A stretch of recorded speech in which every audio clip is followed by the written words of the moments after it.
നമുക്കെല്ലാവർക്കും അറിയാം, 2004 ഡിസംബർ 7-ാം തീയതി ഉച്ചകഴിഞ്ഞ് 2:30 ഇതുപോലൊരു ആരാധനാ മധ്യയാണ് സമയഘടികാരം നെഞ്ചിൽ ചാർത്തി പ്രത്യക്ഷയായിക്കൊണ്ട് ദുരന്തം ഉണ്ടാകുവാൻ പോകുന്നു, പ്രാർത്ഥിക്കണമെന്ന വലിയ സന്ദേശം കൈമാറിയത്. വിവിധങ്ങളായ ദുരന്ത മുഖങ്ങളിലൂടെ കടന്നു പോകുന്ന ലോകത്തുള്ള എല്ലാ സഹോദരങ്ങളെയും, ഏറെ പ്രത്യേകിച്ച് നമ്മുടെ തന്നെ സംസ്ഥാനമായ കൊച്ചു കേരളത്തെയും അതിൻ്റെ വിവിധങ്ങളായ ദുരന്ത അവസ്ഥകളെയും നമുക്ക് പ്രത്യേകമായിട്ട് ഈ വരാൻ പോകുന്ന ഉടമ്പടി ധ്യാനത്തിൽ അൾത്താരയിൽ ദിവ്യകാരുണ്യനാഥന് മുമ്പിൽ സമർപ്പിച്ച് പ്രാർത്ഥിക്കാം.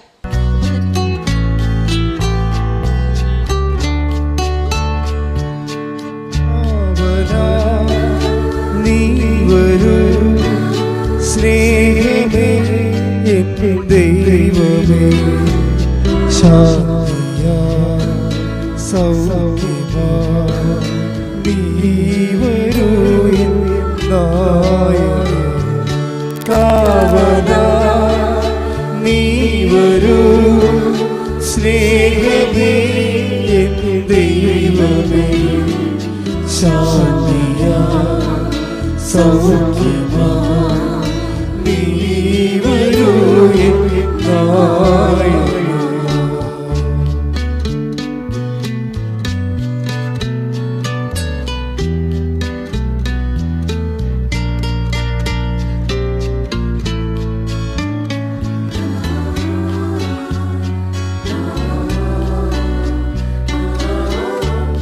തളരുന്ന നേരത്തിൽ പ്രാണനെ ക്രൂശിതാ നീ മാത്രം ആശ്രയം.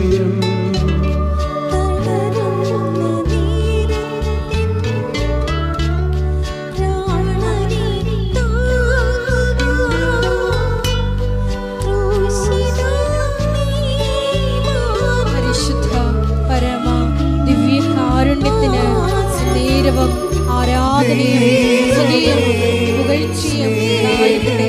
പരിശുദ്ധ പരമ ദിവ്യകാരുണ്യത്തിന് നേരവും ആരാധനയും സ്തുതിയും പുകഴ്ചയും ഉണ്ടായിരിക്കട്ടെ. പരിശുദ്ധ പരമ ദിവ്യകാരുണ്യത്തിന് നേരവും ആരാധനയും സ്തുതിയും പുകഴ്ചയും ഉണ്ടായിരിക്കട്ടെ.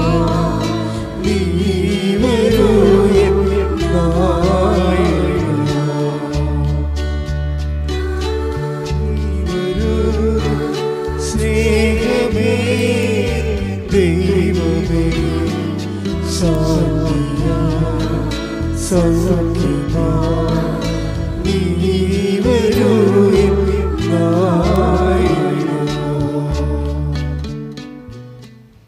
പരിശുദ്ധ പരമദിവ്യകാരുണ്യത്തിന് ആരാധനയും സ്തുതിയും പുകഴ്ചയും ഉണ്ടായിരിക്കട്ടെ. പരിശുദ്ധ പരമദിവ്യകാരുണ്യത്തിന് ആരാധനയും സ്തുതിയും പുകഴ്ചയും ഉണ്ടായിരിക്കട്ടെ. പരിശുദ്ധ പരമദിവ്യകാരുണ്യത്തിന് ആരാധനയും സ്തുതിയും പുകഴ്ചയും ഉണ്ടായിരിക്കട്ടെ. നമുക്ക് വിശ്വാസത്തോടും പ്രത്യാശയോടും കൃപാസനം പ്രത്യക്ഷീകരണ മധ്യസ്ഥ പ്രാർത്ഥന ഏറ്റുചൊല്ലാം. അമ്മേ പരിശുദ്ധ അമ്മേ, അമ്മേ പരിശുദ്ധ അമ്മേ, ദൈവമാതാവേ, കൃപാസനത്തിലൂടെ ഞങ്ങൾക്കും ഞങ്ങളുടെ ദേശത്തിനും അമ്മ മാധ്യസ്ഥം തേടിത്തന്ന എല്ലാ അനുഗ്രഹങ്ങൾക്കും കൃപകൾക്കും ഞങ്ങളിപ്പോൾ ഹൃദയം നിറഞ്ഞ നന്ദി പറയുന്നു. നമുക്ക് സ്തുതിച്ച് പ്രാർത്ഥിക്കാം. ഹല്ലേലൂയ, ഹല്ലേലൂയ, ആരാധന. ഞങ്ങളുടെ സാന്നിധ്യം പ്രകടമാകുവാൻ ഞങ്ങളെ തന്നെ ഒരുക്കുവാൻ ഞങ്ങളെ സഹായിക്കണമെന്ന് പ്രാർത്ഥിക്കുന്നു. ദിവ്യകാരുണ്യത്തിന്റെ അഭിഷേകം സ്വീകരിക്കുവാൻ ഞങ്ങളെ അങ്ങ് സഹായിക്കണമെന്ന് പ്രാർത്ഥിക്കുന്നു. Hallelujah, hallelujah. നീ വരൂ സ്നേഹമേ ദൈവമേ, ശാന്തിയാ സൗഖ്യമാ നീ വരൂ നായക. നമുക്ക് ഒരുമിച്ച് ഒരിക്കൽ കൂടി പാടാം. കാവലാ നീ വരൂ സ്നേഹമേ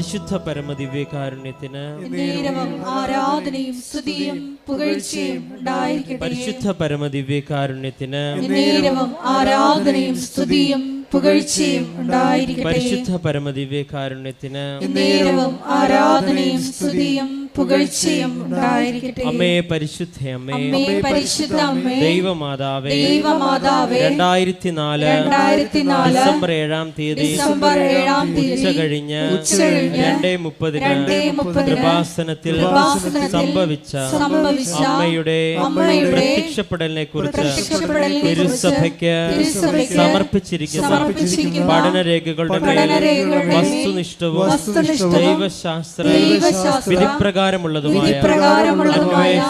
അന്വേഷണ പഠനങ്ങൾ നടത്തി ആ പ്രത്യക്ഷപ്പെടലിലൂടെ പ്രകടമായ ദൈവമാതാവിന്റെ പ്രത്യേക കരുതലും സംരക്ഷണവും വെളിപ്പെടുത്തുന്ന പീഡിതരുടെ ആശ്വാസവും പ്രവാചകന്മാരുടെ രാജ്ഞിയും വാഗ്ദാനത്തിന്റെ പേടകവും പ്രപഞ്ച പ്രകൃതിയുടെ മാതാവുമായ പരിശുദ്ധ അമ്മയുടെ ഭക്തി തിരുസഭയിൽ കൂടുതൽ പ്രചരിച്ച് ജീവിതത്തിന്റെ ദുരിത അവസ്ഥകളിൽ അകപ്പെട്ട് കഴിയുന്ന അനേകായിരം മക്കൾക്ക് ദൈവത്തിന്റെ സാന്നിധ്യവും സന്ധിപ്പും കൂടുതൽ അനുഭവിക്കുകയും ആത്മീയ വിശുദ്ധിയും ദൈവശക്തിയും കൈവരിക്കുവാൻ ഞങ്ങളുടെ കുടുംബങ്ങളെ ഇടയാക്കണമേ.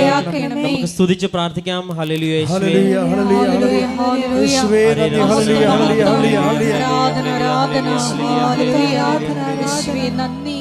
നീ ആലയത്തിലായിരിക്കുന്ന ഓരോ വ്യക്തികളും അവരുടെ നിയോഗങ്ങളിലൂടെ പരിശുദ്ധമ്മയുടെ പ്രത്യക്ഷീകരണത്തിന്റെ സാക്ഷികളായി തീരുവാൻ, നിയോഗങ്ങൾക്കും അപ്പുറം നിത്യനായ ദൈവത്തെ തിരിച്ചറിയുവാൻ, അഭിഷേകത്തോടെ ജീവിക്കുവാൻ, ക്രിസ്തു കൈമാറ്റത്തിൽ ജ്വലിച്ച സാക്ഷികളായി തീരുവാൻ ആശീർവദിക്കണമേ എന്ന് ഞങ്ങൾ പ്രാർത്ഥിക്കുന്നു.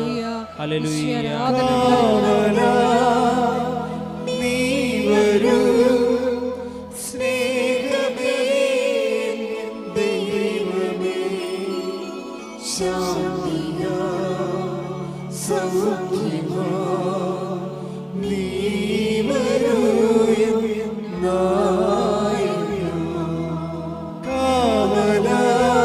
ഒരുമിച്ച് പാടാം.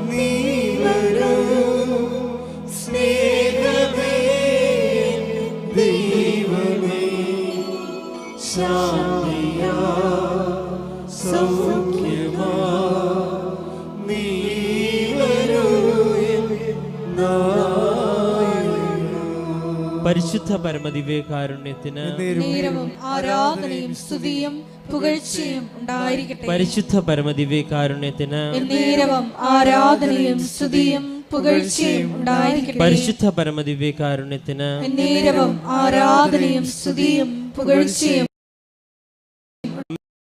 അമ്മേ പരിശുദ്ധ അമ്മേ, ഭൂസ്വർലോകങ്ങളുടെ രാജ്ഞിയായ അങ്ങേക്ക് ഭൗമസംരക്ഷണത്തിനായി പ്രപഞ്ച പ്രകൃതിയെ തന്നെ തിരുസഭ പ്രതിഷ്ഠിക്കുവാൻ ഈ പ്രത്യക്ഷീകരണം വഴി ഇടയാക്കണമേ. പരിശുദ്ധ അമ്മേ, ജപമാല മാതാവേ, സകല കൃപാസന പ്രാർത്ഥനകളോട് ചേർത്ത് ഞങ്ങൾ ഇപ്പോൾ പ്രാർത്ഥിക്കുന്ന ഈ സമൂഹത്തിന്റെ പ്രത്യേക നിയോഗങ്ങളും നമുക്ക് മൗനമായി നമ്മുടെ നിയോഗങ്ങൾ സമർപ്പിച്ച് പ്രാർത്ഥിക്കാം.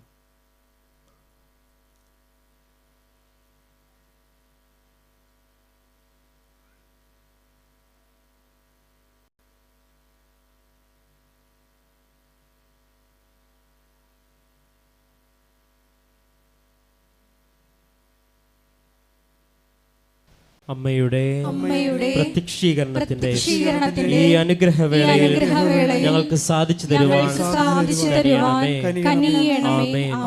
നമുക്ക് സ്തുതിച്ച് പ്രാർത്ഥിക്കാം. ഹല്ലേലൂയ, ഹല്ലേലൂയ, യേശുവേ ആരാധന. കർത്താവേ, ആരാധനയുടെ നിമിഷങ്ങളൊക്കെയും ഞങ്ങളുടെ ആത്മാവിനെ ജ്വലിപ്പിക്കണമേ എന്നും അങ്ങയുടെ സാന്നിധ്യം തിരിച്ചറിയുവാൻ, അങ്ങയുടെ അനുഭവം ലഭിക്കുവാൻ, ഞങ്ങളുടെ ജീവിതത്തിൽ കൃപയൊഴുകുവാൻ തടസ്സമായതെല്ലാം ഞങ്ങൾ വിട്ടുപേക്ഷിച്ച് കർത്താവേ അങ്ങയുടെ സാന്നിധ്യത്തിൽ ജീവിതം മുന്നോട്ട് നയിക്കുവാൻ അനുവദിക്കുന്ന സമയം അത്രയും അങ്ങേക്ക് സാക്ഷികളായി ജീവിക്കുവാൻ, പരിശുദ്ധ അമ്മയുടെ പ്രത്യക്ഷീകരണത്തിന്റെ സാക്ഷികളായി മാറുവാൻ ഞങ്ങളെ പ്രത്യേകം തെരഞ്ഞെടുക്കണമേ എന്നും അഭിഷേകം ചെയ്യണമേ എന്നും ഞങ്ങൾ പ്രാർത്ഥിക്കുന്നു. Hallelujah, hallelujah, hallelujah.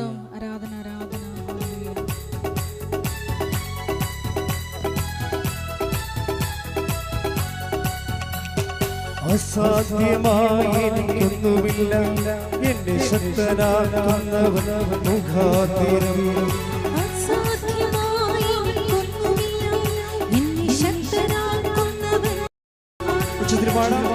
അസാധ്യമായി എനിക്കൊന്നുമില്ല, എന്നെ ശക്തനാക്കുന്നവൻ മുഖാന്തരം.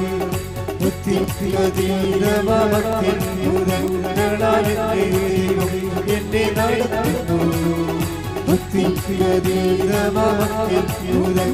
നടത്തുന്നു, എന്നെ നടത്തുന്നു. സാധ്യമേ, എല്ലാം സാധ്യമേ, എന്റെ യേശുവിൻ കൂടെയുള്ള.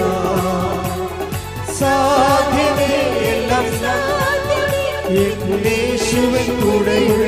കൈകൾ ഉയർത്തി. സാധ്യമേ, എല്ലാം സാധ്യമേ, എന്റെ യേശുവിൻ കൂടെയുള്ള. അസാധ്യമായി എനിക്കൊന്നുമില്ല, എന്നെ ശക്തനാക്കുന്നവൻ മുഖാന്തരം. അസാധ്യമായി എനിക്കൊന്നുമില്ല, എന്നെ ശക്തനാക്കുന്നവൻ മുഖാന്തരം. Hallelujah, hallelujah, hallelujah, hallelujah. Hallelujah, hallelujah. വിവിധങ്ങളായ ജീവിത ദുരന്ത മുഖങ്ങളിലൂടെ കടന്നു പോകുന്ന എല്ലാ സഹോദരങ്ങളെയും ആൾക്കാരെ സമർപ്പിച്ച് പ്രാർത്ഥിക്കുന്നു. പ്രത്യക്ഷീകരണത്തിന്റെ സാക്ഷികളാക്കിയ മക്കളെയും പ്രാർത്ഥിക്കുന്നു. ടെലിവിഷനിലൂടെയും ടെലിവിഷനിലൂടെയും സോഷ്യൽ മീഡിയ പ്ലാറ്റ്ഫോമുകളുടെ എല്ലാം നിയോഗങ്ങൾ സമർപ്പിക്കുന്ന എല്ലാ മക്കളുടെയും വിഷയങ്ങൾ പ്രത്യേക മധ്യസ്ഥതയാൽ ഏറ്റെടുക്കണമേ എന്ന് പ്രാർത്ഥിക്കുന്നു. ഹല്ലേലൂയ, ഹല്ലേലൂയ. യേശുവേ നന്ദി, യേശുവേ ആരാധന. ഹല്ലേലൂയ, മഹത്വം, മഹത്വം. എൻ്റെ പ്രിയപ്പെട്ടവരെ, കഴിഞ്ഞ ദിവസം രാധമ്മ എന്ന് പറയുന്ന ഒരു മാള്, ഹരിപ്പാടെന്ന് ഉള്ളവരാണ്, ഹരിപ്പാട്. ഈ രാധമ്മ ഒറ്റ ശ്വാസത്തിൽ ഉടമ്പടിയുടെ 15 അനുഭവങ്ങളെ പങ്കിട്ട്, 15 അനുഭവങ്ങൾ ഉടമ്പടിയുടെ. അപ്പോൾ എനിക്ക് ഇടക്കാലം കൊണ്ടൊരു ചെറിയൊരു ആശങ്ക ഉണ്ടായിരുന്നു. അത് ഞാൻ അമ്മയോട് പറഞ്ഞിട്ടുണ്ട്, വേറെ ആരോടും പറഞ്ഞില്ല. ഇപ്പോൾ ഉടമ്പടിയിൽ ഇന്നലെ ഒരു മജിസ്ട്രേറ്റ് സാക്ഷ്യം പറഞ്ഞു. അതുപോലെ തന്നെ IAS വിദ്യാർത്ഥികൾ അവർ പാസ്സായതിനു ശേഷം വന്ന് സാക്ഷ്യം പറയും. IIM-കാർ സാക്ഷ്യം പറയും, IIT-കാർ സാക്ഷ്യം പറയും. അപ്പോൾ ഇങ്ങനെയുള്ള വലിയ എഡ്യൂക്കേഷൻ അക്കാഡമിഷ്യൻസൊക്കെ വന്ന് സാക്ഷ്യം പറയുമ്പോൾ എനിക്കൊരു ആശങ്ക ഉണ്ടായിരുന്നു. അതായത് കാലക്രമത്തിൽ ഇത് വലിയ വിദ്യാഭ്യാസമുള്ളവരുടെ വിഷയങ്ങൾ മാത്രം അഡ്രസ്സ് ചെയ്യുന്നൊരു പ്രാർത്ഥനയായിട്ട്, പദ്ധതിയായിട്ട് ഇത് മാറുമോ? കാര്യം അതൊരു ക്രിമിലേറെ വരത്തുള്ളൂ. ഒരു സമൂഹത്തിൽ 5% അക്കാഡമിഷ്യൻസ് വരത്തുള്ളൂ. ബാക്കി ഒരു 70% പ്രാദേശിക ജീവിതക്കാരും, ഇപ്പം ജീവിതം തന്നെ മറിയല്ലേ, വിദേശ ജീവിതക്കാരും പ്രാദേശിക ജീവിതക്കാരും അതിപ്രാദേശിക ജീവനക്കാരുണ്ട്, വാർഡ് ജീവനക്കാർ. പഞ്ചായത്ത് വാർഡിൽ നിന്ന് അവർ പുറത്ത് പോകത്തില്ല. ആ വാർഡിൽ ജനിച്ച് വാർഡിൽ ജീവിച്ച് വാർഡിൽ മരിച്ചു പോകും. അതാണ് നമ്മുടെ സാധാരണ മനുഷ്യർ. ഈ വാർഡിൽ ജനിച്ച് ജീവിച്ച് പോകുന്ന ആൾക്കാരുണ്ട്. അപ്പോൾ ഈ ഞാൻ പണ്ട് ഒക്കെ അഡ്രസ്സ് ചെയ്തിരുന്നതെല്ലാം അത്തരം ആൾക്കാരെയായിരുന്നു. കാര്യം അവരുടെ ജീവിതത്തിൽ അവരുടെ ഒരു വേർപ്പിലും വേദനയിലും അവർക്ക് ഒരു കൈത്താങ്ങ്, ഒരു കൈ പിടിച്ച് കൊടുക്കുക, നീ വിളിച്ചപേക്ഷിക്കുന്ന ദൈവം നിൻ്റെ കൂടെ തന്നെ ഉണ്ട് എന്ന് മനസ്സിലാക്കി കൊടുക്കുക. അപ്പോഴങ്ങനെ വന്നപ്പോഴെന്താ സംഭവിച്ചെന്ന് വെച്ച് കഴിഞ്ഞാൽ, ഇൻ്റലക്ച്വൽസും എഡ്യൂക്കേഷണലിസ്റ്റും അക്കാഡമീഷ്യൻസും അഡ്രസ്സ് ചെയ്യാൻ പറ്റാത്ത ഒരു കാലം ഉണ്ടായിരുന്നു. ഉടമ്പടി വന്നപ്പോൾ ഉടമ്പടി ഒരു ടെക്നിക്കൽ പ്രെയർ ആയത് കാരണം വളരെ ശാസ്ത്രീയമായിട്ട് അതിൻ്റെ ആന്തരികമായ അതിൻ്റെ ചേരുവകൾ ഫോർമുലയൊക്കെ മനസ്സിലാക്കി ഷാർപ്പ് ഷൂട്ട് ചെയ്താൽ അപ്പോൾ തന്നെ ഷോട്ട് ഡൗൺ ആകും അത്. അപ്പം അതുകൊണ്ട് ഈസിയാണ്. കാര്യം ഈസിയാണെന്ന് വെച്ച് കഴിഞ്ഞാൽ ഇന്നത് ചെയ്താൽ ഇന്ന ഫലമൊന്നുണ്ട്. അല്ലാതെ ഒരു പ്രാർത്ഥനാ ജീവിതത്തിലുള്ള ഒരു ഹൈപ്പോത്തറ്റിക്കൽ സിറ്റുവേഷൻസ് ഉടമ്പടി വളരെ തന്ത്രപൂർവ്വം എലിമിനേറ്റ് ചെയ്യുന്നുണ്ട്. അപ്പോൾ പ്രാർത്ഥിക്കുന്ന ആൾക്കാരുടെ ഒരു ഇത് പ്രെയർഫുൾ അതായത് പബ്ലിക് പ്രാർത്ഥിക്കുന്ന പൊതുജനത്തെ സംബന്ധിച്ചിടത്തോളം അവർക്കുണ്ടാകുന്ന ഒരു കൺഫർട്ടേഷൻ, അവരുടെ അംബിഗ്വിറ്റി ഉണ്ട് അവർക്ക്. എന്ന് വെച്ചാൽ ഒരു എന്താണ്, ദൈവം കേൾക്കുമായിരിക്കും, കേട്ടാൽ കൊള്ളാം എന്നുള്ള രീതിയിൽ അവർക്കൊരു ഉറപ്പില്ല. കാര്യം അവർ ചില സമയത്ത് അവർക്ക് ഞങ്ങൾ വിശ്വസിക്കുന്ന വിഷയത്തിൽ ഈ രീതിയിൽ പ്രാർത്ഥിച്ചാൽ ദൈവം കേൾക്കുമോ, അല്ലെങ്കിൽ ഈ ഒരു സമയത്ത് എങ്ങനെയാണ് പ്രാർത്ഥിക്കേണ്ടത്, ഇങ്ങനെ പ്രാർത്ഥിച്ചാൽ മതിയോ, അതൊരു ആധ്യാത്മിക ആശങ്കകളാണ്. ഇപ്പം ഞാൻ ഈ വർഷങ്ങൾ 10-21 ലക്ഷത്തോളം ആൾക്കാർ നേരിട്ട് അവരുടെ സങ്കടങ്ങളൊക്കെ കഴിഞ്ഞ 10-35 വർഷമായിട്ട് കേട്ടപ്പോൾ പൊതുജനത്തിൻ്റെ ആധ്യാത്മിക ആശങ്കകളെക്കുറിച്ച് എനിക്ക് ഏകദേശം ധാരണയുണ്ട്. അപ്പോൾ ആൾക്കാരുടെ ബേസിക് ആശങ്ക എന്ന് പറയുന്നത് ഈ വിഷയത്തിൽ എങ്ങനെയാണ് പ്രാർത്ഥിക്കേണ്ടത്, ഇങ്ങനെ പ്രാർത്ഥിച്ചാൽ ദൈവം കേൾക്കുമോ. അപ്പം ഞാൻ പഠിക്കേണ്ട കാലത്ത് ഒരു കുഞ്ഞമ്മ ചേച്ചി എന്ന് പറഞ്ഞ ചേച്ചിയുണ്ട്. അവർക്ക് 4 മക്കളുണ്ട്. അവരിങ്ങനെ ഈ പണ്ടത്തെ രീതി അനുസരിച്ച് തലയിൽ കൂടി ഒരു വളയം പോലെ ഇട്ടിട്ട് ഈ നൂലിങ്ങനെ നൂറ്റ് വലയ്ക്ക് കെട്ടാൻ കൊടുത്ത് ജീവിക്കുന്ന സാധാരണ ഒരു അമ്മച്ചിയാണ്. അപ്പോൾ അമ്മച്ചിയുടെ കാര്യങ്ങളൊക്കെ ഞാൻ 9ാം ക്ലാസ്സിൽ പഠിക്കുകയാണ്. അമ്മച്ചിയുടെ വിഷയങ്ങളൊക്കെ ഓരോ കാര്യങ്ങളൊക്കെ അവിടെ കയറി പിരിക്കുന്ന സ്ഥലത്തൊക്കെ ഇരുന്ന് പറയും. ഞാൻ ഇടയ്ക്ക് അവിടെ പോയി ഇരിക്കും, നാട്ടുകാർ അയൽവാസികളെ. അപ്പോൾ അവർ പറയണതൊക്കെ ഞാൻ കേട്ടിട്ടുണ്ട്. അപ്പോൾ അതിനകത്ത് കുഞ്ഞുമ്മ ചേച്ചി പ്രാവശ്യം അവരുടെ പ്രാർത്ഥനകൾക്കൊന്നും ഉത്തരം കിട്ടത്തില്ല. കുഞ്ഞുമ്മ ചേച്ചി പറയുവേ, ലോകത്ത് മുഴുവനും മനുഷ്യരല്ലേ, ഇതെല്ലാവരുടെയും പ്രാർത്ഥന കേൾക്കാൻ ദൈവത്തിന് പറ്റുക. അതാണ് പ്രശ്നം. ഇപ്പം മനുഷ്യന്മാരിങ്ങനെ മനുഷ്യന്മാർ കേൾക്കുന്ന പോലെ ലോകം മുഴുവൻ മനുഷ്യരല്ലേ, അവിടെയൊക്കെ എല്ലാവരുടെയും പ്രാർത്ഥന കേൾക്കാൻ ദൈവത്തിന് പറ്റുമോ. അപ്പോൾ ദൈവത്തെക്കുറിച്ചുള്ള അവരുടെ ഒരു പ്രാദേശിക ജ്ഞാനമാണത്. അത് പക്ഷേ അങ്ങനെയുള്ള ജ്ഞാനമുള്ള ഒത്തിരി പേരുണ്ട്. നമ്മുടെ വിഷയം മാത്രമല്ല ദൈവത്തിന് അങ്ങനെ ചിന്തിക്കുന്ന ആൾക്കാരുണ്ട്. അപ്പോൾ വ്യത്യസ്തമായ അവരുടെ ഒരു ആധ്യാത്മിക ജ്ഞാനത്തിൻ്റെ ആ ഒരു പരിസരത്ത് നിന്നുകൊണ്ടാണ് അവരുടെ പ്രെയറിൽ ലോഞ്ച് ചെയ്യണത്. അപ്പോൾ അത്രയും തന്നെ ആ പ്രെയറിന് തുടങ്ങുമ്പോൾ തന്നെ അതിൻ്റെ അകത്ത് സംശയത്തിൻ്റെ ഗുമളമുള്ളത് കാരണം അത് വർക്കൗട്ട് ചെയ്യത്തില്ല. പക്ഷേ ഉടമ്പടിയിലേക്ക് വരുമ്പോൾ ഇങ്ങനെയുള്ള ഒരു കോമൺ പീപ്പിളായാലും ശരി, കുറച്ച് എക്സ്ട്രാ ഓർഡിനറി ആയിട്ടുള്ള പീപ്പിളായാലും ശരി, ഉടമ്പടിയുടെ ക്ലാസ്സുകൾ കേട്ട് ജനങ്ങളുടെ സാക്ഷ്യങ്ങൾ കേട്ട് അച്ഛൻ്റെ ഉടമ്പടി ധ്യാനമൊക്കെ കേട്ട് കഴിയുമ്പോൾ അവർക്ക് മനസ്സിലാകുന്ന ഒരു സത്യമുണ്ട്. ഇതൊരു സയൻറ്റിഫിക്കലി പ്രൂവൺ പ്രെയറാണ്. ഒരു ആധ്യാത്മിക ശാസ്ത്രം, ബൈബിൾ ശാസ്ത്രം ഉണ്ടല്ല, ബൈബിൾ ശാസ്ത്രം അനുസരിച്ച് പ്രൂവ് ചെയ്തിട്ടുള്ള ഒരു പദ്ധതിയാണ് കവനൻ്റ് എന്ന് പറയുന്നത്. ഈ കവനൻ്റെ കൂടെ വന്നിരിക്കുന്ന കവനൻ്റ് ഇപ്പോഴുള്ളതല്ല, പണ്ടിനാല് ദൈവം അതാത് കാലങ്ങളിൽ അപ്ഡേഷൻസ് ഉള്ള ഒരു പ്രാർത്ഥനയാണ് കവനൻ്റ് എന്ന് പറയുന്നത്.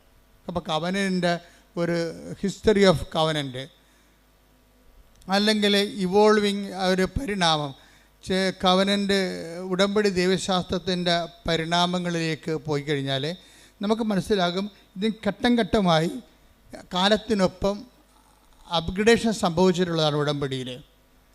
നമ്മുടെ ഈ കാലത്ത് വന്നപ്പോൾ ഇവിടെ ദൈവത്തിൻ്റെ ഒരു പ്രധാനപ്പെട്ട വിഷയം, ഇത് ദൈവത്തിൻ്റെ ഒരു വിഷയമായി മാറി. ഇപ്പോൾ യേശു ക്രിസ്തുവിൻ്റെ എല്ലാ പ്രവർത്തനങ്ങളും ക്രിസ്തുവിൻ്റെ വിഷയമല്ലായിരുന്നു. പിതാവായ ദൈവത്തിൻ്റെയും പുത്രനായ ദൈവത്തിൻ്റെയും പരിശുദ്ധാത്മാവായ ദൈവത്തിൻ്റെയും ത്രിയേക ദൈവത്തിൻ്റെ പൊതുവിഷയമായിരുന്നു യേശു ക്രിസ്തുവിൻ്റെ മിഷനല്ല. ദ മിഷൻ ഓഫ് ജീസസ് ദൈവത്തിൻ്റെ വിഷയമായിരുന്നു. അപ്പോൾ ദൈവത്തിൻ്റെ വിഷയമാകുമ്പോൾ അതിൻ്റെ മുതൽ മുടക്കെല്ലാം ദൈവമാണ്. മുതൽ മുടക്കാൻ വേണ്ടി ദൈവം അറ്റം വരെ തയ്യാറാണ്. അതാണ് തൻ്റെ ഏകജാതനെ നൽകാൻ. ആ മുതലിന് ആ ഒരു പദ്ധതിക്ക് വേണ്ടി അവസാനത്തെ എക്സ്പെൻഡിച്ചർ തൻ്റെ ഏകജാതിനെ 3:16 സ്തുതിക്കട്ടെ. ഹല്ലേലൂയ ഹല്ലേലൂയ ഹല്ലേലൂയ ഹല്ലേലൂയ. യേശുവേ നന്ദി, യേശുവേ സ്തുതി. ഹല്ലേലൂയ ഹല്ലേലൂയ ഹല്ലേലൂയ ഹല്ലേലൂയ. യേശുവേ മഹത്വം മഹത്വം ആരാധന. യോഹന്നാൻ 3:16 എന്തെന്നാൽ അവനിൽ വിശ്വസിക്കുന്ന അവനിൽ വിശ്വസിക്കുന്ന ഏവനും നശിച്ചു പോകാതെ നിത്യജീവൻ പ്രാപിക്കുന്നതിന് വേണ്ടി തന്റെ ഏകജാതനെ നൽകാൻ തക്കവിധം ദൈവം ലോകത്തെ അത്രമാത്രം സ്നേഹിച്ചു. അപ്പോൾ ദൈവം ലോകത്തെ അത്രമാത്രം സ്നേഹിച്ചത് കൊണ്ട് തൻ്റെ ഏകജാതനെ മുഴുവനായിട്ട് വരെ നൽകാൻ അതിൻ്റെ ക്യാപിറ്റൽ അതാണ്. രക്ഷാകര പദ്ധതിയുടെ ക്യാപിറ്റൽ എന്ന് പറയുന്നത് ഏകജാതനെ മുഴുവനും കൂടി നൽകിയ പാപത്തിന് പരിഹാരം ചെയ്യേണ്ടി വന്നപ്പോൾ അതിന് പോലും ദൈവം ചെലവഴിച്ചതാണ്. അപ്പോൾ ആ ദൈവത്തിൻ്റെ ആ ചെലവഴിക്കൽ നിന്നാണ് ക്രിസ്തുശാസ്ത്രം രൂപപ്പെട്ട് വരണത്. പ്രായോഗിക ജീവിതബന്ധിയായ ക്രിസ്തുശാസ്ത്രം. ഇപ്പോൾ ഒരു അക്കാഡമിക് ക്രിസ്തുശാസ്ത്രമുണ്ട്, പക്ഷെ ഒരു ജീവിതബന്ധി കാലബന്ധിയായ ഒരു ക്രിസ്തുശാസ്ത്രമുണ്ട്. അപ്പോൾ ഈ 3:16 ഡെവലപ്പ് ചെയ്ത് വരുമ്പോൾ പിന്നീട് പൗലോസ് പറയും നമ്മൾക്ക് യേശുക്രിസ്തുവിന് നൽകിയവൻ.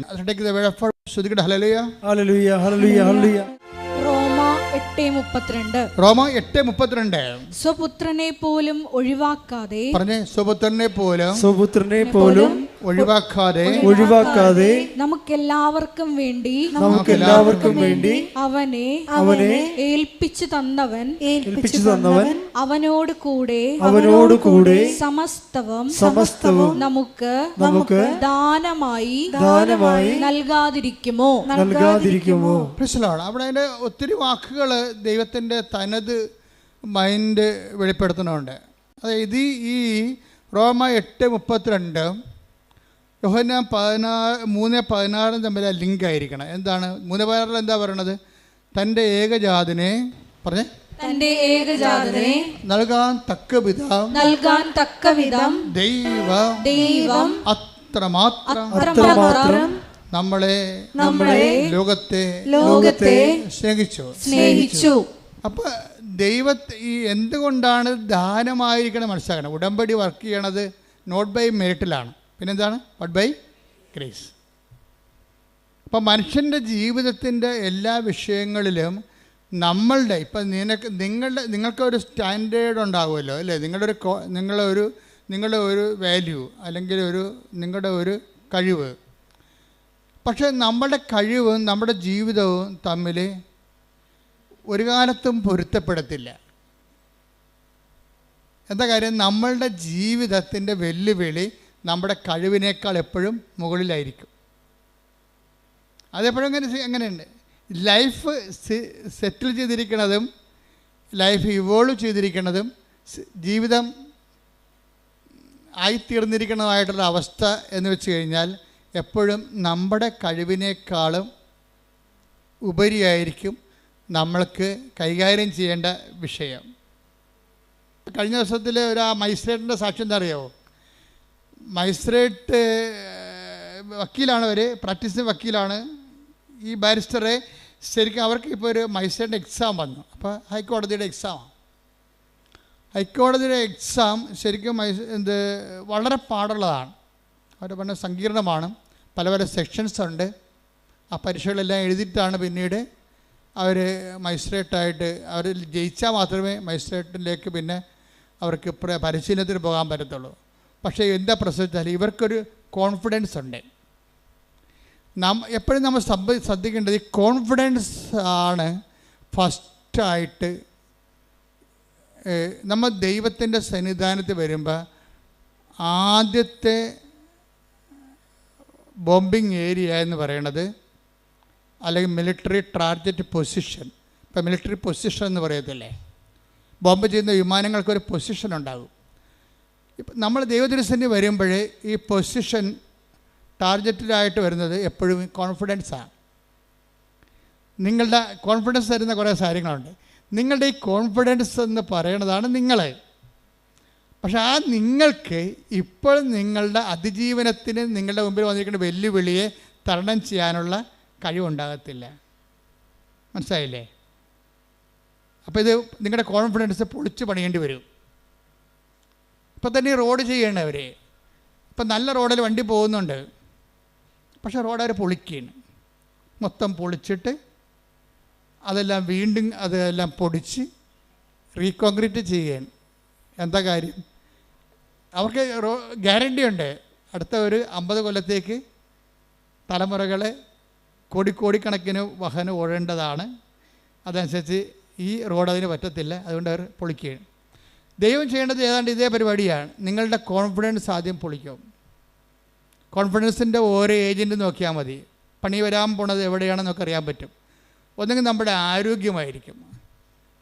പരമാവധി പണി ആദ്യം കിട്ടാൻ സാധ്യതയുള്ളത് ബോഡിയിലാണ്.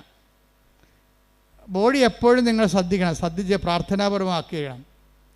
പിന്നെ കിട്ടാൻ പോകുന്നത്, പിന്നെ ബോംബ് വീഴാൻ സാധ്യതയുള്ളത് കോമ്പറ്റീഷനിലാണ് വരണത്. നിങ്ങൾ ചിലപ്പോൾ സ്കൂളിൽ റാങ്കാകാം. സ്കൂളിൽ റാങ്കായി കഴിയുമ്പോൾ ടീച്ചർമാർ പറയും നിങ്ങൾ സ്കൂളിൻ്റെ അഭിമാനമാണോ ആന കൂന എന്നൊക്കെ പറയുമ്പോൾ നിങ്ങൾക്ക് മാലയൊക്കെ ചെയ്തിട്ട് ബൊക്കൊക്കെ തന്ന് വിടും. കോളേജ് ചെല്ലുമ്പോൾ നിങ്ങൾ എല്ലാ വിഷയത്തിലും പൊട്ടിപ്പോകും. എന്താ കാര്യം? സ്കൂളിൽ നിങ്ങൾ കിങ് ആയതുകൊണ്ടാണ് അങ്ങനെ സംഭവിക്കുന്നത്. കോൺഫിഡൻസ് ഉണ്ട് നിങ്ങൾ. ഈ കോൺഫിഡൻസ് വെച്ചുകൊണ്ട് കോളേജിൽ നിങ്ങൾ പഠിക്കാതിരിക്കും, അല്ലെങ്കിൽ ക്ലാസ് കട്ട് ചെയ്യും. അപ്പോൾ അവർ പറയണത് എന്താ വെച്ചാൽ, ഞാൻ പഠിച്ചില്ലേലും ജയിക്കും, പഠിക്കണ പിള്ളേർക്ക് വീട്ടിൽ ഇരുന്നാലും മതി, കോളേജിൽ പോകേണ്ട കാര്യമില്ല, ഇപ്പോൾ ക്ലാസ് കട്ട് ചെയ്ത് നടക്കും. അപ്പം അങ്ങനെ വരുമ്പോൾ ഈ നമ്മുടെ കോൺഫിഡൻസാണ് ആധ്യാത്മികമായ ഉഴപ്പുണ്ടാക്കുന്നത്. അതെപ്പോഴും നമ്മൾ ശ്രദ്ധിക്കണം. നിങ്ങൾക്കിന്ന് ആധ്യാത്മികമായിട്ട് എന്തെങ്കിലും ഒരു ഫ്ലക്ച്വേഷൻ ഉണ്ടെങ്കിൽ ആദ്യം ട്രീറ്റ്മെൻറ്റ് നടത്തേണ്ടത് നിങ്ങളുടെ കോൺഫിഡൻസിലാണ്. കാര്യം നിങ്ങളുടെ വിദ്യാഭ്യാസം ചിലർക്ക് തറവാടിത്തമാണ്. അതായത് ഇപ്പോൾ ഒരു ജോലി വന്നിട്ടുണ്ട്, അത് ഇതിലാണ് വന്നിരിക്കുന്നത്, ട്രാൻസ്പോർട്ട് ബസ് കണ്ടക്ടറാകാനുള്ള ജോലിയാണ്. അപ്പോൾ ഇവരെ പെറ്റ് വീണ കാര്യത്തിൽ തന്നെ IAS എടുപ്പിച്ചിട്ടാണ് മാതാപിതാക്കന്മാർ വളർത്തുന്നത്. എൻ്റെ മകൾ വളർന്ന് കളക്ടറാകുമെന്നും പറഞ്ഞല്ലേ, പേരിടുമ്പോൾ തന്നെ അവൾ കളക്ടറാകും. ഈ കുഞ്ഞ് ഞാൻ കളക്ടറാകും എന്ന് പറഞ്ഞുകൊണ്ട് ഇരുന്ന അവസാനം ഒരു വണ്ടിക്കും കയറി പോകത്തില്ല. വന്ന വണ്ടി പോകും, ഞാൻ കളക്ടറിൻ്റെ വണ്ടി വരാതിരിക്കില്ല, കളക്ടറിൻ്റെ വണ്ടി വരാൻ. അവസാനം തെണ്ടിപ്പെറുക്കി പട്ടിണിയായി കയറി നാറി കഴിയുമ്പോഴാണ് വല്ല വണ്ടിയും കയറി പോയാൽ മതി, അപ്പോൾ കാലം കഴിഞ്ഞു പോകും. ഇങ്ങനെ എന്തോ അടിച്ചേൽപ്പിച്ച ആത്മവിശ്വാസങ്ങളുണ്ട് ആൾക്കാർക്ക്. ആരോ അടിച്ചേൽപ്പിച്ച വിശ്വാസം. നീ കളക്ടർ വരെ കുന്തമില്ല, നിൻ്റെ കഴിവനുസരിച്ച് നീ അധ്വാനിക്കുക, ബാക്കി ദൈവം ക്രമീകരിക്കും. മനസ്സിലായ? എനിക്ക് ആഗ്രഹത്തിൻ്റെ അടിമയാകരുത്, ആഗ്രഹത്തിൻ്റെ യജമാനനാകണം. മനസ്സിലായില്ലേ? ആഗ്രഹത്തിൻ്റെ അടിമയായിട്ട് നീ ഒരു ലക്ഷ്യം വെച്ചിട്ട് അതിൽ നിന്ന് തന്നെ പിടിച്ചിട്ട് നിൽക്കുകയാണ്. ഞാൻ ഈ 12 പ്രാവശ്യമൊക്കെ OIT എഴുതുമ്പോൾ പറഞ്ഞ് എൻ്റെ മകളെ 12 പ്രാവശ്യമായി, ആരോ പറഞ്ഞ് നിൻ്റെ തലയെ കയറ്റിയതാണ്, നീയും കെട്ടിയനും കൂടി കാനഡയിൽ താമസിക്കുമെന്ന്. അപ്പോൾ അതിൻ്റെ സ്വപ്നം കൊണ്ട് നടക്കുകയാണ്. ശരിക്കും ഞാനിതിനൊന്നും എതിർക്കണില്ല. പക്ഷേ യാഥാർത്ഥ്യ ബോധം എന്ന് പറയണത് ഇറ്റ് ഈസ് നോട്ട് കോമൺ. അതൊരു കോമൺ സെൻസാണ് വേണ്ടത്. കോമൺ സെൻസ് ഒന്നും ഇപ്പോൾ കോമൺ അല്ലെന്നല്ലേ പറയണത്. യാഥാർത്ഥ്യ ബോധം, ഏറ്റവും കൂടുതൽ യാഥാർത്ഥ്യ ബോധം കുറവുള്ളത് പെൺപിള്ളേർക്കാണ്. ഞാൻ ഇത്രയും നാൾ വന്നിട്ടുള്ള യാത്രയിൽ എനിക്ക് മനസ്സിലാക്കി ഏറ്റവും കുറവ് യാഥാർത്ഥ്യ ബോധമുള്ളത് പെൺപിള്ളേർക്കാണ്. അവർ ഒന്ന് പറഞ്ഞാലും മനസ്സിലാകത്തില്ല, അവർക്ക് ഒന്ന് പറഞ്ഞാൽ മനസ്സിലാകത്തില്ല. എന്ന് വെച്ചാൽ നിങ്ങൾ ഡിഗ്രഡേറ്റ് ചെയ്യണമെന്നല്ല ഞാൻ പറയണത്. നിങ്ങളെ ഒരു സാമാന്യ ബുദ്ധി ഈ വിഷയത്തിൽ കാണിക്കണം. കലിബർ, കടന്നു വന്നിട്ടുള്ള മാർഗങ്ങൾ, അല്ലാതെ ഓരോരുത്തരും പോയി അവരെപ്പോലെ ആകാൻ വേണ്ടി തവള ആനയെപ്പോലെ വീർപ്പിക്കാൻ നിൽക്കരുത്. കാര്യം തവള വീർത്താലും ആന വീർത്താലും കുറച്ച് കഴിയുമ്പോൾ ഇതെല്ലാം ചത്ത് പിരിഞ്ഞ് മണ്ണോടായി തീരും. നമ്മളെപ്പോഴും ശ്രദ്ധിക്കേണ്ടത് ഉറപ്പ് വരുത്തേണ്ട ഒരു സാധനം മാത്രമേ ഉള്ളൂ. എന്താണ്? ദൈവം. നിന്നോട് കൂടെയുള്ള ദൈവത്തിൻ്റെ സാന്നിധ്യമാണ് നീ ഉറപ്പ് വരുത്തേണ്ടത്. ഇപ്പം നീ എന്താ ചെയ്യണമെന്നറിയാവോ? നീ ആദ്യം ഉറപ്പ് വരുത്തണത് നിൻ്റെ ലക്ഷ്യങ്ങൾ ഉറപ്പ് വരുത്തിയിട്ട് ദൈവത്തെ അതിനു വേണ്ടി ഉപയോഗിക്കുകയാണ് ചെയ്യണത്. മനസ്സിലായോ? നീ ആദ്യം ഉറപ്പ് വരുത്തേണ്ടത് എന്തിനാണ്? നീ ആദ്യം ഉറപ്പ് വരുത്തേണ്ടത് നിൻ്റെ ലക്ഷ്യങ്ങളല്ല. ആർക്കും ആഗ്രഹങ്ങളൊക്കെ ഉണ്ടാകത്തില്ലേ? അപ്പം അതിൻ്റെ അടിമയായിട്ട് ജീവിച്ച വല്ല കാര്യമുണ്ടോ? അതിൻ്റെ യജമാനനായിരിക്കണം. ആ യജമാനനാകുമ്പോൾ എങ്ങനെയാകണത്? ദൈവം ആഗ്രഹിക്കുന്ന വഴികളിലേക്ക് ഞാൻ പോകും. കർത്താവിൻ്റെ മുമ്പിൽ തുറന്നു വെക്കണം. കർത്താവേ, എനിക്കൊന്ന് ഭക്ഷണം കഴിക്കണം, നീ എനിക്ക് തന്നൊരു മാന്യതയിൽ ഇവിടെ ജീവിക്കണം. മാന്യമായ ജീവിതം അത് നമുക്ക് ദൈവത്തോട് ന്യായമായിട്ട് ചോദിക്കാവുന്ന കാര്യമാണ്. എന്താണ് മാന്യമായ ജീവിതം? മാന്യതയെന്ന് പറഞ്ഞ സമയത്ത് ബൈബിൾ ഒത്തിരി പ്രാവശ്യം ഉപയോഗിക്കുന്ന വാക്കാണ്. അവയവങ്ങൾക്ക് പോലും മാന്യതയെന്നൊക്കെ പറഞ്ഞ് ബൈബിൾ ഉപയോഗിക്കുന്നുണ്ട്. അപ്പോൾ ദൈവത്തോട് നമുക്ക് ചോദിക്കാം, മാന്യമായ ജീവിതം, എനിക്കൊരു മാന്യമായ ജീവിതം തരണം. അല്ലാതെ നീ എന്ത് ചെയ്യണമെന്ന് ദൈവത്തിനൊരു ഒരു സംഭവം ഇട്ടിട്ട് വരച്ച് അമ്മട്ടിക്ക് കർത്താവ് എന്ന് പറഞ്ഞുകൊണ്ടിരിക്കുക. അതല്ല ഉടമ്പടി എന്ന് പറയണത്. ഉടമ്പടി നിനക്ക് ന്യായമായി ചോദിക്കാവുന്ന എന്താണ്? മാന്യമായ ജീവിതം. അത് ചോദിക്കാം. അത് കർത്താവായിട്ട് കിട്ടിയിരിക്കും. എന്താ കാര്യം എന്നറിയാമോ? അതിന് പ്രൊവിഷനുണ്ട്. എന്താ കാര്യം? ദൈവത്തിൻ്റെ സൃഷ്ടികളിൽ ഏറ്റവും നല്ലവണ്ണം മാന്യതയുള്ളത് മനുഷ്യനെയാണ്. അതുകൊണ്ടാണ് മാന്യമായ ജീവിതം നമുക്ക് അവകാശമായിരിക്കുന്നത്. അത് നമ്മുടെ അവകാശമാണ്. ഇപ്പം നമുക്ക് ഇപ്പോൾ ഒരു കുഴിയാന എന്ന് പറഞ്ഞു കഴിഞ്ഞാൽ അതിനെന്താണ്? കുഴിയാന സാധനമില്ലേ, കണ്ടിട്ടുണ്ടോ? അപ്പം അത് പോകുമ്പോൾ അതിനെ ഉറുമ്പിട്ട് കൊടുക്കുമ്പോൾ അതുടനെ അതിനെ അടിച്ച് മണ്ണ് തെറിപ്പിച്ചിട്ട് അതിനെ അതിന് കുഴിയിലാണ് താമസിക്കണത്, അല്ലേ? കുഞ്ഞു കുഴിയിലാണ് താമസിക്കുന്നത്. പക്ഷേ ആന താമസിക്കുന്നത് എവിടെയാണ്? കൊട്ടിലാണ് താമസിക്കുന്നത്. അപ്പോൾ കുഴിയും കൊട്ടിലും തമ്മിൽ വ്യത്യാസമില്ലേ? അപ്പം ആനക്കൊരു മാന്യതയുണ്ട്. അതുകൊണ്ടാണ് കൊട്ടിൽ വരണത്. കുഴിയാനക്കയുടെ മാന്യതേനെ കുഴിയിൽ താമസിക്കണം. ഇതുപോലെ തന്നെയാണ് വല്ല പാമ്പ്, അതുപോലെ തന്നെ ഉള്ള ജീവികളൊക്കെ ചിലതൊക്കെ അളയെ താമസിക്കും. ഇപ്പം മനുഷ്യൻ താമസിക്കുന്ന ആടാണെങ്കിൽ അളയിലല്ല, ആലയിലാണ് താമസിക്കുന്നത്. അവിടെ വ്യത്യാസം കണ്ട? ആടിന് ആല, അതുപോലെ തന്നെ ആനയ്ക്ക് കൊട്ടിൽ, രാജാവാണെങ്കിൽ കൊട്ടാരത്തിൽ താമസിക്കും. മാന്യത മാറി. ഇതുപോലെ മനുഷ്യൻ എന്തുകൊണ്ടാണ് വീട്ടിൽ താമസിക്കുന്നത്? മനുഷ്യൻ്റെ വീടാണ്, ഭവനം. ഒത്തിരിയേറെ ആന്തരികമായ അർത്ഥങ്ങളുള്ളതാണ് ഭവനം. അവിടെ എന്തുകൊണ്ടാണ് താമസിക്കുന്നത് വെച്ച് കഴിഞ്ഞാൽ അവൻ ദൈവത്തിൻ്റെ ഛായയിൽ സൃഷ്ടിക്കപ്പെട്ടത് കൊണ്ടാണ്. അതാണ് മാന്യത എന്ന് പറയുന്നത്. അപ്പോൾ ആദ്യമേ തന്നെ ദൈവം നമ്മുടെ മാന്യത ഫിക്സ് ചെയ്യുന്നുണ്ട്. എന്ന് വെച്ചാൽ നമ്മുടെ എല്ലാ അവകാശങ്ങളും ഫിക്സ് ചെയ്യുകയാണ്. നമ്മുടെ എല്ലാ അവകാശങ്ങളും, ഈ ജീവിതത്തിനും വരാൻ പോണ ജീവിതത്തിനും വേണ്ടിയുള്ള എല്ലാ റൈറ്റുകളും കോൺസ്റ്റിറ്റ്യൂഷണലൈസ് ചെയ്തിരിക്കുകയാണ്. അവൻ്റെ ഛായയിൽ സൃഷ്ടിച്ചെന്ന് പറയുമ്പോഴേ ദൈവം മനുഷ്യനെ അവൻ്റെ ഛായയിൽ സൃഷ്ടിച്ചു എന്ന് വെച്ച് കഴിഞ്ഞാൽ ഇതിൻ്റെ മാന്യത മെയിൻറ്റെയിൻ ചെയ്യാനുള്ള എല്ലാ ഇൻഫ്രാസ്ട്രക്ചറും അവൻ ആർജിക്കാൻ ദൈവം അവനെ അതുപോലെ മാന്യത സുരക്ഷയാണ്. ആദ്യമേ തന്നെ ഒരു ജനറ്റിക്കൽ കോൺസ്റ്റിറ്റ്യൂഷനിൽ വന്നിരിക്കുന്നത് മനുഷ്യൻ്റെ മാന്യതയുടെ സുരക്ഷയാണ്. നമുക്ക് പട്ടിണി കിടന്നാൽ സർക്കാരിനെതിരെ കേസ് കൊടുക്കാം നമുക്ക്. അതാണ് ഭക്ഷ്യസുരക്ഷാ നിയമം. ഇപ്പം നമ്മുടെ ഭക്ഷ്യസുരക്ഷ അല്ലെങ്കിൽ നമ്മളൊരു മറ്റു തരത്തിലുള്ള കുറേ പോളിസീസാണ് നമ്മൾ എടുത്തിരിക്കുന്നത്. ദൈവം ഇതെല്ലാം കൂടി കണക്കാക്കിയിട്ട് ഒറ്റ പോളിസിയിലാക്കി. എന്താണ്? മനുഷ്യൻ അവനെ തന്നെ സൃഷ്ടിച്ചു. അപ്പോൾ മാന്യമായി ഈ ഭൂമിയിൽ മനുഷ്യനെ പോലെ ജീവിക്കാനുള്ള മനുഷ്യൻ എന്ന് പറഞ്ഞാൽ ആരാണെന്ന് പറഞ്ഞിട്ടുണ്ട്. ആരാണ്? ദൈവത്തിൻ്റെ പൈതൽ. അപ്പോൾ ദൈവ പൈതലാണ് ഞാനെന്നുള്ളതാണ് ഏറ്റവും വലിയ ബോധമുള്ളത്. നമ്മുടെ ഏറ്റവും വലിയ നമ്മുടെ ഒരു വിശ്വാസം നമുക്ക് തരുന്ന ഒരു ബോധമുണ്ട്. ആത്മീയ ബോധം എന്നുകൊണ്ട് ദൈവ പൈതലാണെന്നാണ്. അപ്പോൾ ദൈവ പൈതലാകുമ്പോൾ ദൈവ പൈതലല്ലാതെ പോകുന്ന ഇപ്പോൾ രാധമ്മയുടെ സാക്ഷ്യം എന്താണ്? രാധമ്മയുടെ സാക്ഷ്യം, രാധമ്മയുടെ ഒന്നാമത്തെ അനുഭവം എന്താണ്? അവരുടെ മകൻ ഭയങ്കര പണ്ടാര വെള്ളവടിയാണ്. എന്നിട്ട് വീട്ടിൽ കാശും കൊടുക്കത്തില്ല, കുടുംബം നോക്കത്തില്ല. രാധമ്മ തന്നെ വീട്ടുവരക്ക് പോയിട്ടാണ് മകൻ്റെ ഭാര്യയും കുഞ്ഞുങ്ങളെയും പോറ്റേണ്ടത്. What a pathetic condition. കണ്ടില്ലേ? This is life. ഇവരെ അഡ്രസ്സ് ചെയ്യണമെന്ന് ഞാൻ അമ്മയോട് പല പ്രാവശ്യം പറഞ്ഞിട്ടുണ്ട്. ഒത്തിരി ക്രിമിനലിനെ നീ അഡ്രസ്സ് ചെയ്യുന്നുണ്ട് ഈ പുതിയ കാലത്ത്. അതേസമയം തന്നെ ഇതിൻ്റെയൊക്കെ എല്ലാം നിലനിർത്തിക്കൊണ്ടിരിക്കുന്ന അടിസ്ഥാന സിസ്റ്റത്തിൽ താമസിക്കുന്ന ആൾക്കാരെ ഉടമ്പടിയിൽ അഡ്രസ്സ് ചെയ്യണമെന്ന് അമ്മയോട് ഞാൻ പല പ്രാവശ്യം പറഞ്ഞിട്ടുള്ളതാണ്.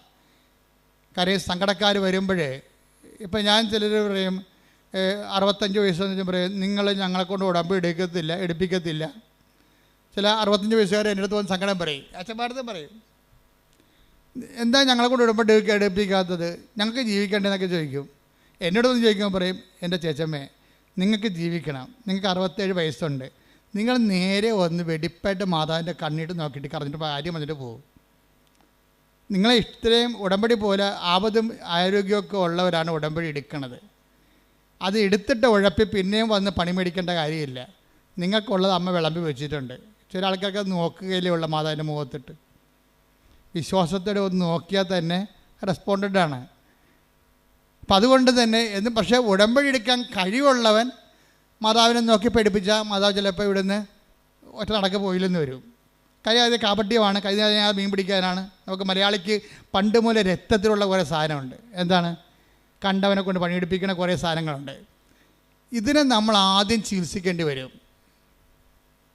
എന്ന് വെച്ച് കഴിഞ്ഞാൽ മലയാളിക്ക് ആദ്യം എന്തൊക്കെ മലയാളികളുടെ പഴഞ്ചൊല്ല് നോക്കിയാൽ മതി. 2000 കൊല്ലമായിട്ട് ഈ വസ്തു എങ്ങനെ ജീവിച്ചെന്ന് മനസ്സിലാകും. എംബ്രാൻ്റെ വെട്ടത്ത് വാര്യയുടെ അത്താഴം. വാര്യയുടെ കള്ളനാണെന്ന് മനസ്സിലായില്ലേ? വാര്യർ ഒരിക്കലും എണ്ണ കൊണ്ട് കാശ് മുടക്കി വിളക്ക് കത്തിക്കത്തില്ല. എംബ്രാൻ്റെ പടിപ്പുരയിൽ രാജാവ് അല്ലെങ്കിൽ നാട്ടുപ്രമാണി അല്ലെങ്കിൽ കരപ്രമാണി അല്ലെങ്കിൽ ഊരാളിയുടെ പടിപ്പുരയ്ക്ക് വിളക്ക് വെക്കാൻ രാജാവ് അനുവാദം കൊടുത്തിട്ടുണ്ട്. എല്ലാവർക്കും പടിപ്പുര വിളക്ക് വെക്കാൻ പറ്റത്തില്ല. തിരുവിതാംകൂറിലും കൊച്ചിയിലും പടിപ്പുര വിളക്ക് വെക്കണമെന്നുണ്ടെങ്കിൽ ഭണ്ഡാരത്തിൽ കൊണ്ട് പണം അടക്കണം. ഭണ്ഡാരത്തിൽ പണം അടക്കാൻ കഴിവില്ലാത്തവന് വിളക്ക് വെക്കാൻ അനുവദിക്കത്തില്ല. ഭാര്യർ ഭണ്ഡാരത്തിൽ പണം അടക്കാൻ ഭാര്യന് കാശില്ല.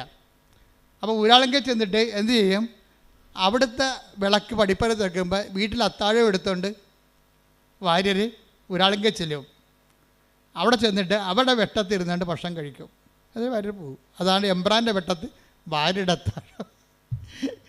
ചിലർ പറയും കൈ നനയാതെ മീൻ പിടിക്കുക. അതാണ് സംഭവം. എന്ന് വെച്ചാൽ ചൂണ്ടിക്കാണിച്ചു കൊടുക്കും, ഈ മീൻ പിടി കറക്കതിനെ നിൽക്കും, മറ്റവൻ കഴുത്തപ്പം വെള്ളത്തിൽ കിടക്കും. അതാണ് കൈ നനയാതെ മീൻ പിടിക്കുക. പിന്നെ തുമ്പിയെ കൊണ്ട് കല്ലെടുപ്പിക്കുക. അപ്പോൾ ഇതൊക്കെ മലയാളിയുടെ ബേസിക് മെറ്റീരിയൽ നേച്ചറിലുള്ളതാണ്. ഇതിന് ആധ്യാത്മികതയിൽ ബൈബിള് ഇതിന് നല്ലവണ്ണം ചികിത്സിക്കും ഈ രോഗത്തിനെ. അതുപോലെ ദ്രവീഡീയമായ ഒരു ദ്രാവിഡരുടെ ഇടയിൽ കാണുന്ന ഒരു രോഗമാണത്. കണ്ടവനെ കൊണ്ട് പണിയെടുപ്പിക്കുക, പപ്പായെ കൊണ്ട് ഉടമ്പടിപ്പിക്കുക. അതാണ് സാധനം. പപ്പായെ കൊണ്ട് ഉടമ്പടിപ്പിക്കുക. ഇപ്പം ഈ മൈസ്ട്രേറ്റ് അങ്ങനെ ഒരാളാണ്. മൈസ്ട്രേറ്റിൻ്റെ സാക്ഷ്യം തരുമ്പോൾ ആദ്യം ഇവർ ഡയറക്റ്റായിട്ട് വന്നിട്ട് ഉടമ്പടി എടുക്കത്തില്ല. ആരാ ഉടമ്പടി എടുക്കണത്? അമ്മയെ കൊണ്ട് ഉടമ്പടി എടുക്കണത്. പക്ഷേ ഇവിടെ അത് ഏക്കത്തില്ല, ഇവിടെ അക്സെപ്റ്റ് ചെയ്യത്തില്ല.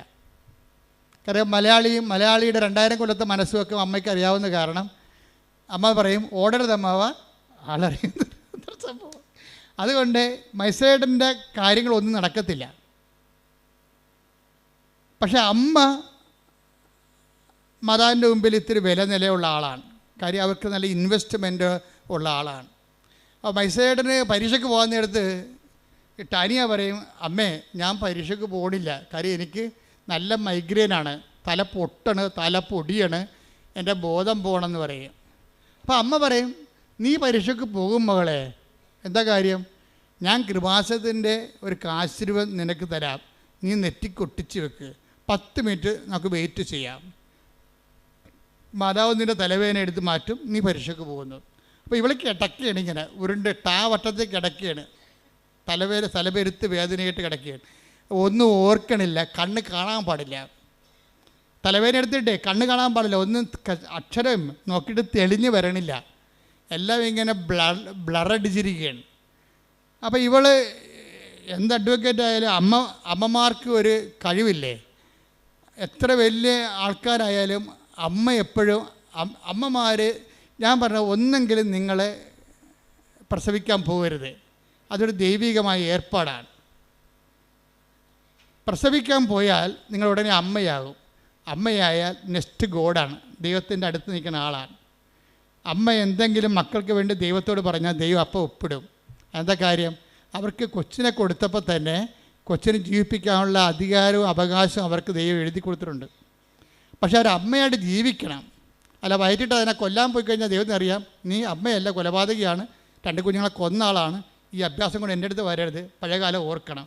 അതിനാണ് ഉടമ്പടിയിൽ അനുതാപം വെച്ചിരിക്കുന്നത്. അബദ്ധവശ ദൈവത്തെ അറിയാത്ത കാലങ്ങളിലുള്ള കാര്യങ്ങളെ ദൈവം റൈറ്റ് ഓഫ് ചെയ്യാനൊരു പ്രൊവിഷൻ ഇട്ടിട്ടുണ്ട് ബൈബിളിലേക്ക് ഒള്ളുകെട്ടാ ഇത്. അജ്ഞതയുടെ കാലഘട്ടത്തെ 17:30 എടുത്ത് നടപടി പുസ്തകം 17:30. ശ്രുതിക്കട്ടെ ഹല്ലേലൂയ ഹല്ലേലൂയ ഹല്ലേലൂയ ഹല്ലേലൂയ. അപ്പോസ്തല പ്രവർത്തനങ്ങൾ 17:30. ആ, അജ്ഞതയുടെ കാലഘട്ടങ്ങളെ ദൈവം കണക്കിലെടുത്തില്ല. ഒന്ന് പറഞ്ഞ അജ്ഞതയുടെ കാലഘട്ടങ്ങളെ ദൈവം കണക്കിലെടുത്തില്ല. എന്നാൽ ഇപ്പോൾ എല്ലായിടത്തുമുള്ള സകല ജനങ്ങളും പശ്ചാത്തപിക്കണമെന്ന് അവിടുന്ന് ആജ്ഞാപിക്കുന്നു. ഇതൊരു അപേക്ഷ അഭ്യർത്ഥനയുമല്ല. എന്താ പിന്നെ എന്താണ്? ഇതൊരു കൽപ്പനയാണ്. You should act according to by no means. എന്തിനാ കൽപ്പന കൊടുക്കണതിൻ്റെ കാരണം എന്താണ്? എല്ലാ മനുഷ്യരും രക്ഷപ്പെടണമെന്നും ആരും നശിച്ചു പോകാതിരിക്കാൻ ദൈവം ആഗ്രഹിക്കുന്നത് കൊണ്ടാണ്. കൽപ്പനകളുടെ ഉള്ളിൽ ശരിക്കും പറഞ്ഞാൽ ശാസനയല്ല ഉള്ളത്, മറിച്ച് കരുണയാണുള്ളത്. എന്താ കാര്യം? എല്ലാവരും രക്ഷപ്പെടണമെന്നും സത്യമാർഗം സ്വീകരിക്കണമെന്നും ടേക്ക് ദ ബെഡ് കൂടെ എല്ലാവരും രക്ഷപ്പെടണമെന്നും സത്യമാർഗം സ്വീകരിക്കണമെന്ന്. ശ്രദ്ധിക്കട്ടെ ഹല്ലേലൂയ ഹല്ലേലൂയ ഹല്ലേലൂയ. 1 തിമോത്തി 2:4 എല്ലാവരും രക്ഷിക്കപ്പെടണമെന്നും പറഞ്ഞു. എല്ലാവരും രക്ഷിക്കപ്പെടണമെന്നും സത്യം അറിയണമെന്നും ആണ് അവിടുന്ന് ആഗ്രഹിക്കുന്നത്. എന്തെന്നാൽ ഒരു ദൈവമേയുള്ളൂ, ദൈവത്തിനും മനുഷ്യർക്കും മധ്യസ്ഥനായി ഒരുവനേയുള്ളൂ, മനുഷ്യനായ യേശുക്രിസ്തു. അപ്പോൾ ഇത് അതായത് ആരും നശിച്ചു പോകാതിരിക്കാനും എല്ലാവരും രക്ഷപ്പെടാനും സത്യമാർഗം സ്വീകരിക്കാനും വേണ്ടിയാണ് ഈ കൽപ്പന ദൈവം കൊടുത്തിരിക്കുന്നത്. അപ്പോൾ കൽപ്പനയുടെ അകത്തെല്ലാം രക്ഷയെ വെച്ചിട്ടാണ് കൊടുത്തിരിക്കുന്നത്. അല്ല നിങ്ങൾ മാതാപിതാക്കന്മാരെ ബഹുമാനിക്കുന്നു, അല്ല വ്യഭിചാരം ചെയ്യുന്നില്ല, അല്ലെ കള്ളസാക്ഷ്യം പറയുന്നില്ല, അല്ലെ കർത്താവിൻ്റെ ദിവസം ആചരിക്കുന്നു, അതിൽ തന്നെ ഒരു ലക്ഷ്യവുമില്ല. അതിനകത്തുള്ള ദൈവിക ലക്ഷ്യം എല്ലാവരും രക്ഷപ്പെടണമെന്നുള്ള ദൈവത്തിൻ്റെ ആഗ്രഹമാണ്. അതാണ് വിഷയം. എല്ലാവരും. അപ്പോൾ കൽപ്പന ആർക്ക് വേണ്ടിയുള്ളതാണ്? ക്രിസ്ത്യാനിക്ക് വേണ്ടി മാത്രമുള്ളതല്ല. അതാണ് വിഷയം. അതാ 1 തിമോത്തി 2:4 പറയണത് എല്ലാവരും രക്ഷപ്പെടണമെന്നും സത്യമാർഗം സ്വീകരിക്കണമെന്നും. കർത്താവിൻ്റെ വചനങ്ങളിലെ വിശ്വസിച്ച് ജീവിച്ച് കഴിയുമ്പോൾ എന്താണ് നിത്യതയിലേക്കുള്ള മാർഗം ഉറപ്പുവരുത്തും. ഇപ്പോൾ എല്ലാവരും ഉടമ്പിക്കാരെ എല്ലാവരും എന്താണ് സംസാരിക്കണത്? നിത്യതയെക്കുറിച്ചാണ് സംസാരിക്കണത്. അല്ലാതെ അവർ IELTS എന്നൊക്കെ പറയും, പറമ്പ് വിറ്റെന്ന് പറയും, ജപ്തി നടപടി ഒഴിവായെന്ന് പറയും, ജോലി കിട്ടിയെന്ന് പറയും. ഇപ്പം മിഥുൻ്റെ കാര്യം തന്നെ, ഒരു മിഥുൻ്റെ സാക്ഷ്യം ഉണ്ടായിരുന്നു ഈ ദിവസം. മിഥുൻ്റെ സാക്ഷ്യം, മിഥുൻ്റെ ഒരു വിഷയം, നിങ്ങളെപ്പോലെ തന്നെ മിഥു ഇവിടെ വന്ന് മിഥു അപ്പൻ ഉടമ്പടി എടുത്ത്. അതാണ് ഞാൻ പറഞ്ഞത്, തുമ്പിയെ കൊണ്ട് കല്ലടിപ്പിക്കുക, എംബ്രാൻ്റെ വെട്ടത്ത് വാരത്താഴ്, അപ്പനെ കൊണ്ട് ഉടമ്പടിപ്പിച്ചിട്ട് അവൻ കാറിലിരുന്നെന്നാണ് പറയണത്. മനസ്സിലായില്ലേ? അപ്പോൾ ഇവിടെ വന്ന് കുറച്ച് നേരം ഇങ്ങനെ ഇരുന്ന് വെച്ചാൽ കുറച്ച് ബോറടിച്ച് വിളിക്കുക. ഇവിടുത്തെ ഈ മൊത്തക്കൊടയും അതുപോലെ തന്നെ പ്രദക്ഷിണവും ഇവിടുത്തെ പ്രാർത്ഥനയും സാക്ഷിയൊക്കെ കേട്ടിട്ട് പുള്ളി ഇത് എനിക്ക് പറഞ്ഞിട്ടുള്ളതല്ല എന്ന് പറഞ്ഞുകൊണ്ട് അവിടെ ഇരുന്ന് കുറച്ച് നേരം. ആദ്യത്തെ സ്റ്റെപ്പ് അങ്ങനെയാണ്, എനിക്ക് പറഞ്ഞിട്ടുള്ളതല്ല ഇത്, നമുക്ക് പറ്റത്തില്ല, നമുക്ക് പറഞ്ഞിട്ടുള്ളതല്ല എന്ന് പറഞ്ഞു അവിടെ ഇരുന്ന്. അപ്പോൾ തന്നെ ഇവൻ എഴുന്നേറ്റ് പോയി കാറിലിരുന്നിട്ട് അവൻ സിനിമ കണ്ട്. പോരെ, ഉടമ്പടി കാണാൻ അപ്പനെ കൊണ്ട് ഉടമ്പടിപ്പിക്കാൻ വന്നവൻ സിനിമ കണ്ട്. എന്താ കാര്യം? അവന് നല്ല കോൺഫിഡൻസ് ആയിരുന്നു, അപ്പന് വരെ തീറ്റി കൊടുക്കുന്നത് അവനാണെന്ന്. അവൻ്റെ പ്രശ്നം തന്നെ. മിഥുൻ്റെ പ്രശ്നം എന്താണ്? മിഥു എന്തുകൊണ്ടാണ് ഇവിടെ വന്നിട്ട് 10 മിനിറ്റ് ഇതെല്ലാം നോക്കിയിരുന്നിട്ട് നേരെ കാറിൽ പോയിരുന്ന് TV കണ്ട എന്താണ്? അപ്പനും അമ്മയ്ക്കും പെങ്ങൾക്കും എല്ലാം ഭക്ഷണം കൊടുക്കുന്ന ആരാണ്? തൻ്റെ ജോലി കൊണ്ടാണ്. അതാണ് പ്രശ്നം. താനാണ് അവിടെ ദൈവം. പിന്നെ മറ്റൊരു ദൈവം, ഈ മറ്റൊരു ദൈവത്തിൻ്റെ സാധ്യത കൽപ്പനയിലുള്ളതാണ്. മറ്റൊരു ദൈവം മിക്കവാറും നമ്മൾ തന്നെയായിരിക്കും. എപ്പോഴും മനുഷ്യന് ഒരു പ്രവണത ഉണ്ട്, മറ്റൊരു ദൈവത്തെ സൃഷ്ടിക്കാനുള്ള പ്രവണത. ഞാൻ ബുദ്ധിസം പഠിക്കുന്ന ആളാണ്. ബുദ്ധിസം പഠിച്ച് കഴിഞ്ഞ ദിവസങ്ങളിൽ പോയി ഒരു സാറുമായിട്ട് ബുദ്ധിസത്തെക്കുറിച്ച് സംസാരിച്ചു. ഇപ്പം ഞാൻ പറഞ്ഞ് ബുദ്ധനും അവസാനം എത്തിയത് താൻ ദൈവമാണെന്ന് പറഞ്ഞുകൊണ്ടാണല്ല. ബുദ്ധനിൽ ദൈവവിശ്വാസം ഇല്ലാത്ത ആളാണ്, റാഷണലായിട്ട് ചിന്തിക്കുന്ന ആളാണ്. പക്ഷേ മരിക്കാൻ നേരത്ത് പറഞ്ഞു, എൻ്റെ ദഹിപ്പിച്ച പൊടിയെടുത്ത് നിങ്ങൾ ഒരു തൂണുണ്ടാക്കി വെക്കണം. ആ സ്തൂപം കാണുമ്പോൾ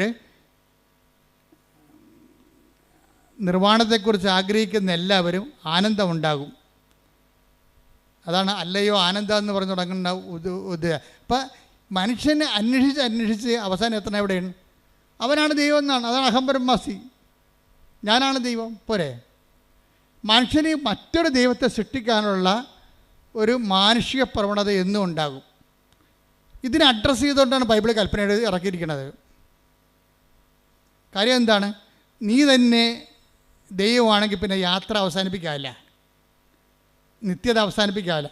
നിത്യതയെ മൂടിക്കെട്ടിക്കൊണ്ട് നിന്നെ തന്നെ ദൈവമാക്കി ആത്മീയ അന്വേഷണത്തെ നിന്നിലേക്ക് തിരിച്ചുവിടും. വഴി യു ടേൺ അടുപ്പിക്കും. ബൈബിൾ യു ടേൺ അടുപ്പിക്കത്തില്ല. ബൈബിൾ പറയും നേരെ നീണ്ടു കിടക്കുകയാണ് വഴി, ദൈവത്തിലേക്ക് നടക്കാൻ പറയും. പുറപ്പാട് 23 ശ്രുതികട ഹല്ലേലൂയ.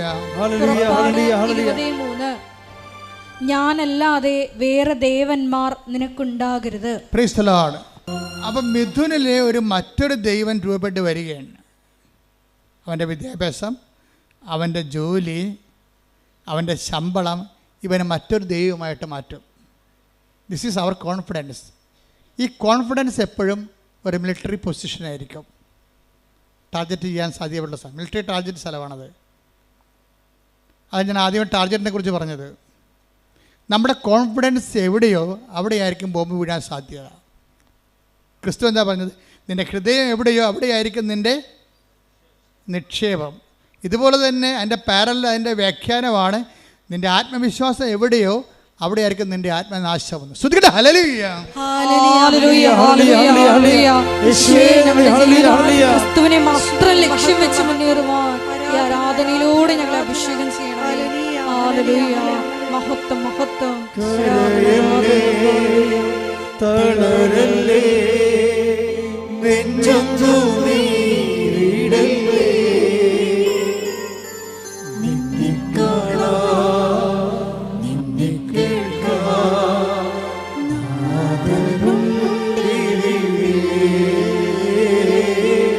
ആരാധന ചെയ്യാം. പരിശുദ്ധ പരമ ദിവ്യകാരുണ്യത്തിന്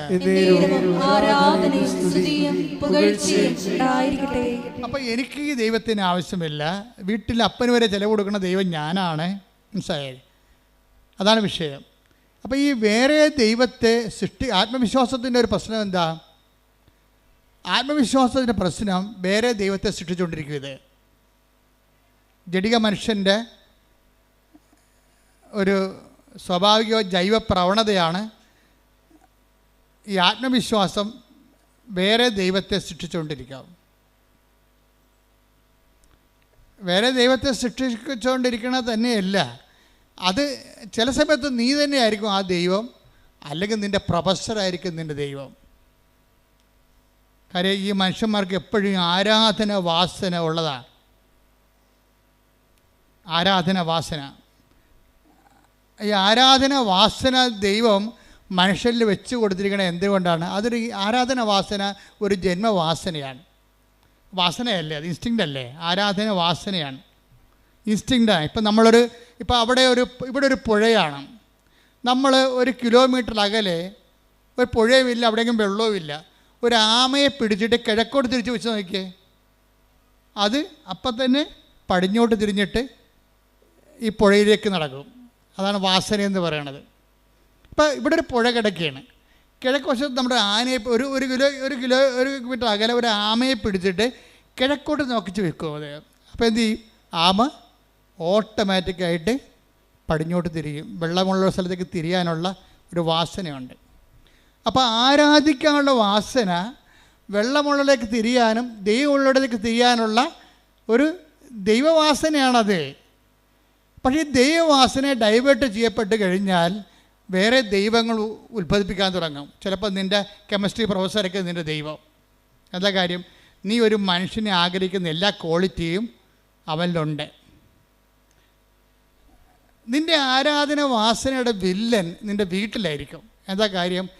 ദൈവമെന്നും പറഞ്ഞ് വിളിച്ചുകൊണ്ട് നടക്കണതിൻ്റെ അപ്പൻ എന്തെങ്കിലും വിഷയം കഴിയുമ്പോൾ പൂക്കൽ പോലെ വിറക്കണ കാണാം. അയാൾ നിനക്ക് ഹീറോ അല്ല. അതുകൊണ്ട് നിൻ്റെ മനസ്സ്, അരക്ഷിതമായ നിൻ്റെ മനസ്സ് ഒരു പ്രശ്നങ്ങളുടെ മുമ്പിൽ വിറക്കാത്ത ഒരു മനുഷ്യനെ തേടി നടക്കും, ഒരു സന്നിധാനത്തെ തേടി നടക്കും. അങ്ങനെ വരുമ്പോൾ ദൈവവിശ്വാസമില്ലാത്ത ഒരു പ്രൊഫസറിനെ കണ്ടുപിടിച്ചെന്ന് വിചാരിച്ചു, അല്ലെങ്കിൽ ഒരു പാർട്ടി സഖാവിനെ കണ്ടുപിടിക്കും. നീ അയാളെ ആരാധിക്കാൻ തുടങ്ങും. സത്യദൈവത്തെ നഷ്ടപ്പെടുന്ന അവിശ്വാസത്തിൻ്റെ വഴികളെക്കുറിച്ച് ഉടമ്പടിയിലുള്ളവർ ബോധവാന്മാരായിരിക്കണം. ശ്രദ്ധിക്കട്ടെ. ഹല്ലേലൂയ, ഹല്ലേലൂയ, ഹല്ലേലൂയ, ഹല്ലേലൂയ. ഉടമ്പടി എന്തുകൊണ്ട് ചില ആൾക്കാർക്ക് വൈകുന്നു എന്ന് വെച്ചാൽ, ആ ഉടമ്പടി അനുഗ്രഹം സ്വീകരിക്കാൻ വേണ്ടി മാത്രം നിങ്ങൾ യോഗ്യമായിട്ടില്ല. That's A point. മനസ്സിലായില്ലേ? ഉടമ്പടി, എൻ്റെ പോയിന്റ് എന്താണ്? ചിലർക്ക് ദൈവത്തിൻ്റെ കമ്മ്യൂണിക്കേഷൻ എന്തുകൊണ്ടാണ് ഇതുവരെക്കും റേഞ്ച് ഒക്കാത്തതിൻ്റെ കാര്യം വെച്ച് കഴിഞ്ഞാൽ, റേഞ്ച് ഒക്കാൻ വേണ്ടി മാത്രം നിങ്ങൾ അനുഗ്രഹം സ്വീകരിക്കാൻ വേണ്ടി മാത്രം നിങ്ങൾ റേഞ്ചുള്ള സ്ഥലത്തല്ല നിൽക്കണത്. ദൈവം നിങ്ങളെ പതുക്കെ പതുക്കെ അമ്മയിലൂടെ അപ്പനിലൂടെയൊക്കെ കൊണ്ടുവന്ന നല്ല ജീവിത അനുഭവങ്ങളിലൂടെ, രണ്ടും ആയാണ് അപ്പ അമ്മ അനുഭവങ്ങൾ. ഈ 3 ആൾക്കാരും ദൈവത്തിൻ്റെ കൈകളാണ്. നിങ്ങൾ തള്ളി കൊണ്ടുവന്ന് റേഞ്ചുള്ള സ്ഥലത്ത് നിർത്തും. മിഥുൻ്റെ പണി പോയി. അതാണ് വിഷയം. മിഥുന് ഇപ്പം നേരത്തെ എന്താ പറഞ്ഞത്? ഈ ഉടമ്പടി എടുക്കാൻ വേണ്ടി വന്ന മിഥുൻ പോയി വണ്ടിയായിരുന്നു, കാറിലിരുന്ന് കണ്ട സിനിമ കണ്ട കാര്യം എന്താ? അപ്പന് വരെ അവന് നല്ല ജോലിയുണ്ട്, നല്ല ശമ്പളമുണ്ട്, നാട്ടിൽ തന്നെ 1,00,000 രൂപ അടുത്ത് ശമ്പളം ഉണ്ടാവും. അപ്പോൾ വീട്ടിൽ പണം കൊടുക്കണ ആർക്കാണ്? ഇവർ അന്നന്ന് വേണ്ട ആഹാരം ഇത് ഞങ്ങൾക്ക് തരണമെന്ന് അപ്പം മുട്ടയെന്ന് പ്രാർത്ഥിക്കുമ്പോൾ അവനവിടെ കിടക്കുക, വീഡിയോ കാണുക വല്ലതായിരിക്കും, അല്ലെങ്കിൽ ആർക്കെങ്കിലും മെസ്സേജ് വിട്ടുകൊണ്ടിരിക്കുകയാണ്. കാര്യം അന്നന്ന് വേണ്ട ആഹാരം കൊടുക്കുന്ന ദൈവം അവനാണ്. എപ്പോഴും നമ്മൾ ശ്രദ്ധിക്കേണ്ട വിഷയമാണ്. ഒന്ന് ഉറങ്ങിയതുകൊണ്ട് നേരം വിളിക്കത്തില്ല. ഇപ്പോഴീ കാലാവസ്ഥ ഇപ്പം സേഫാണ് വിചാരിച്ചുകൊണ്ട് നാളെ അത് സേഫാണെന്ന് നിർബന്ധമില്ല. ദൈവത്തെ കൂടാതെ ഈശോ പറഞ്ഞിട്ടുണ്ട്. എന്താണ്? എന്നെ കൂടാതെ നിങ്ങൾക്കൊന്നും ചെയ്യാൻ, കുറച്ചൊക്കെ ചെയ്യാൻ പറ്റുമായിരിക്കും, പക്ഷേ ദൈവത്തെ കൂട്ടിച്ചേർക്കേണ്ട ഒരു സമയം എപ്പോഴായാലും നമുക്ക് കൺഫ്രണ്ട് ചെയ്യേണ്ടി വരും. Take the bed of God, എന്നെ കൂടാതെ. ശ്രദ്ധിക്കട്ടെ. ഹല്ലേലൂയ, ഹല്ലേലൂയ, ഹല്ലേലൂയ, ഹല്ലേലൂയ. യേശുവേ നന്ദി. ഹല്ലേലൂയ, ഹല്ലേലൂയ. യോഹന്നാൻ 15:5. യോഹന്നാൻ 15:5. എന്നെ കൂടാതെ നിങ്ങൾക്ക് ഒന്നും ചെയ്യാൻ കഴിയുകയില്ല. അപ്പോൾ ഇതേ പ്രശ്നം വെച്ചാൽ ഏതെങ്കിലും ഒരു നിമിഷം വരും നമ്മുടെ ജീവിതത്തിൽ, ഒരു ബ്ലാങ്ക് പീരീഡ് വരും. അപ്പോഴെന്ത് വേണം? ദൈവത്തിന് നമുക്ക് ആവശ്യമുണ്ടാകും. അതാണ് വിഷയം. ദൈവത്തിന് ഒരു വസ്തുവാണെങ്കിൽ ദൈവത്തിന് ആവശ്യം, ആ വസ്തു നമുക്കൊരു അരിവാള് നമ്മളെവിടെ വെക്കണത്? എവിടെയെങ്കിലും അലമാരിയോ അടുക്കളയുടെ അലമാരയുടെ അടിയിൽ കൊണ്ട് അരിവാൾ വെച്ച് വെക്കും. എന്നാൽ ഇപ്പോൾ അത് ആവശ്യമില്ല, ഇല്ലേ? ഒരു മഴയും കാറ്റും വന്ന് ഒരു പരത്തി കമ്പ് വന്ന് നമ്മുടെ അടുക്കള മുതുകത്ത് വീഴുമ്പോഴാണ് നമ്മൾ അരിവാൾ തിരക്കണത്. ഉടനെ അവിടെ അലമാരടിയിൽ പോയി നമ്മൾ അരിവാൾ എടുത്തുകൊണ്ട് വരും. തൽക്കാലം നമുക്ക് ആവശ്യമില്ല. ആവശ്യമില്ലാത്ത സ്ഥലം നമ്മൾ പാത്ത് വെക്കും. ദൈവത്തെ പാത്ത് വെക്കുന്ന ഒരു ജീവിതമാണ് പലപ്പോഴും എല്ലാവർക്കും ഉള്ളത്. തൽക്കാലം ആവശ്യമില്ലാത്ത കാരണം പ്രാർത്ഥന മുടങ്ങും, കുർബാന മുടങ്ങും. ഇപ്പോൾ കുർബാന മുടങ്ങുന്നവരും ഇപ്പോൾ പ്രാർത്ഥന മുടങ്ങുന്നവർ ഓർക്കുക, അരിവാളെ പാത്ത് വെക്കണ പോലെ നിങ്ങൾ ദൈവത്തെ പാത്ത് വെക്കുകയാണ്. ദൈവത്തെ വസ്തുവാക്കുന്നവരാണ് തൽക്കാലത്തേക്ക് ദൈവത്തെ മാറ്റി നിർത്തുന്നത്. You got the point. Clear ആയില്ലേ? വസ്തുക്കളെ നമ്മൾ മാറ്റി വെക്കും, ആവശ്യമുള്ളപ്പോൾ അത് എടുക്കത്തുള്ളൂ. നമുക്ക് 10 സെൻറ്റ് സ്ഥലമുണ്ട്, അല്ലെങ്കിൽ അരയൊക്കെ സ്ഥലമുണ്ടെങ്കിൽ അതിൻ്റെ പ്രമാണം പിടിച്ചിട്ട് നമ്മൾ നടക്കണില്ലല്ലോ, ഇല്ല.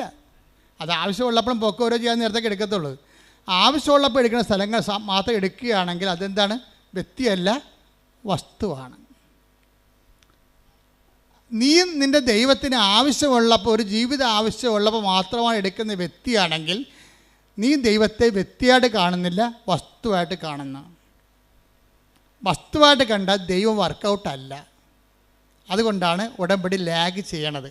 ശ്രദ്ധിക്കട്ടെ. ഹല്ലേലൂയ, ഹല്ലേലൂയ, ഹല്ലേലൂയ, ഹല്ലേലൂയ. ഭക്തിയായി സത്യമായി സ്നേഹിക്കുവാൻ ഈ ആരാധനയിലൂടെ ഞങ്ങൾ അഭിഷേകം ചെയ്യണം.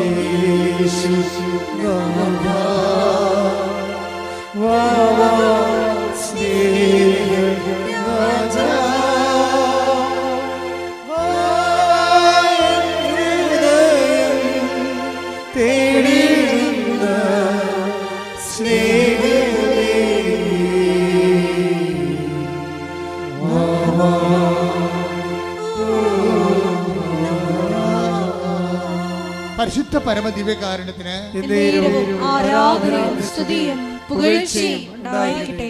അപ്പൊ എന്നെ കൂടാതെ ഇപ്പൊ 15:5 യോഹന്നാൻ പറഞ്ഞു, എന്നെ കൂടാതെ നിങ്ങൾക്ക് ഒന്നും ചെയ്യാൻ സാധ്യമല്ല എന്ന് പറഞ്ഞ അതിൻ്റെ അർത്ഥം, എൻ്റെ മകനെ, എൻ്റെ മകളെ, നിന്റെ കരത്തിൽ, നിന്റെ യാത്രയിൽ നിത്യമായി എന്നെയും കൂട്ടു. ഞാൻ നിന്റെ കൂടെ വരാൻ ആഗ്രഹിക്കുന്നു. I will come with you wherever you go.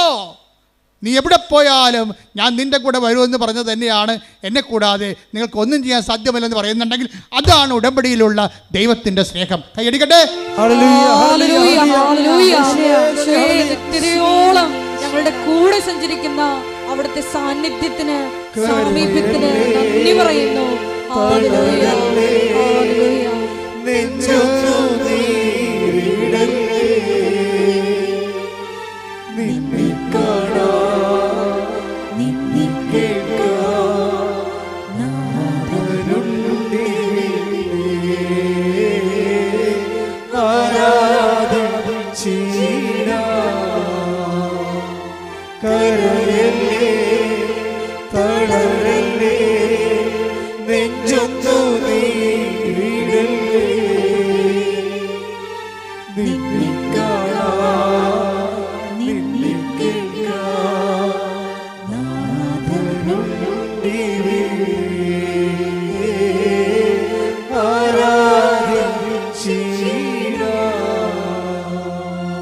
നമ്മളാരും ദൈവത്തിൻ്റെ കൈക്ക് പിടിക്കാൻ നടക്കണമെന്ന് ദൈവം പറയണില്ല. ഇപ്പം മിഥുനില്ലേ, മിഥുനെ സംബന്ധിച്ചിടത്തോളം മിഥുനിപ്പോൾ ഇവിടെ ഉടമ്പടി എടുത്തില്ല, അവൻ കാറിൽ പോയിരുന്നൊരു സിനിമ കണ്ടു എന്ന് പറഞ്ഞുകൊണ്ട് അയാളൊരു നോൺ പ്രാക്ടീസിങ് കാത്തലിക്കൊന്നും അല്ല. അയാൾ അത്യാവശ്യം കൊന്തയിലുള്ള ആളാണ്, വീട്ടിലൊക്കെ പ്രാർത്ഥന കൂടുന്ന ആളാണ്, അതിനെതിരിപ്പൊന്നുള്ള ആളല്ല. ദൈവത്തിൻ്റെ കരം പിടിച്ച് നടക്കാത്ത ആളൊന്നുമല്ല. പക്ഷേ എന്താ പ്രശ്നം വെച്ച് കഴിഞ്ഞാൽ, നിങ്ങൾ ദൈവത്തിൻ്റെ കരം പിടിച്ചിട്ടുണ്ടെന്ന് ദൈവത്തിന് തോന്നിയിട്ടില്ല. അതാണ് പ്രശ്നം. നമ്മൾ പ്രാർത്ഥിക്കുന്നു, പക്ഷേ പ്രാർത്ഥിക്കുന്നതായിട്ട് നമ്മൾക്കത് തോന്നണില്ല. മനസ്സിലായില്ലേ? നമ്മൾ പള്ളിയിൽ പോകുന്നതായിട്ടും കുർബാന കൂടുന്നതായിട്ടും നമ്മൾക്കത് തോന്നണില്ല. എന്താ കാര്യം? നിങ്ങളത് സ്പിരിച്വൽ ഫ്രിജിഡിറ്റിയിലാണ്.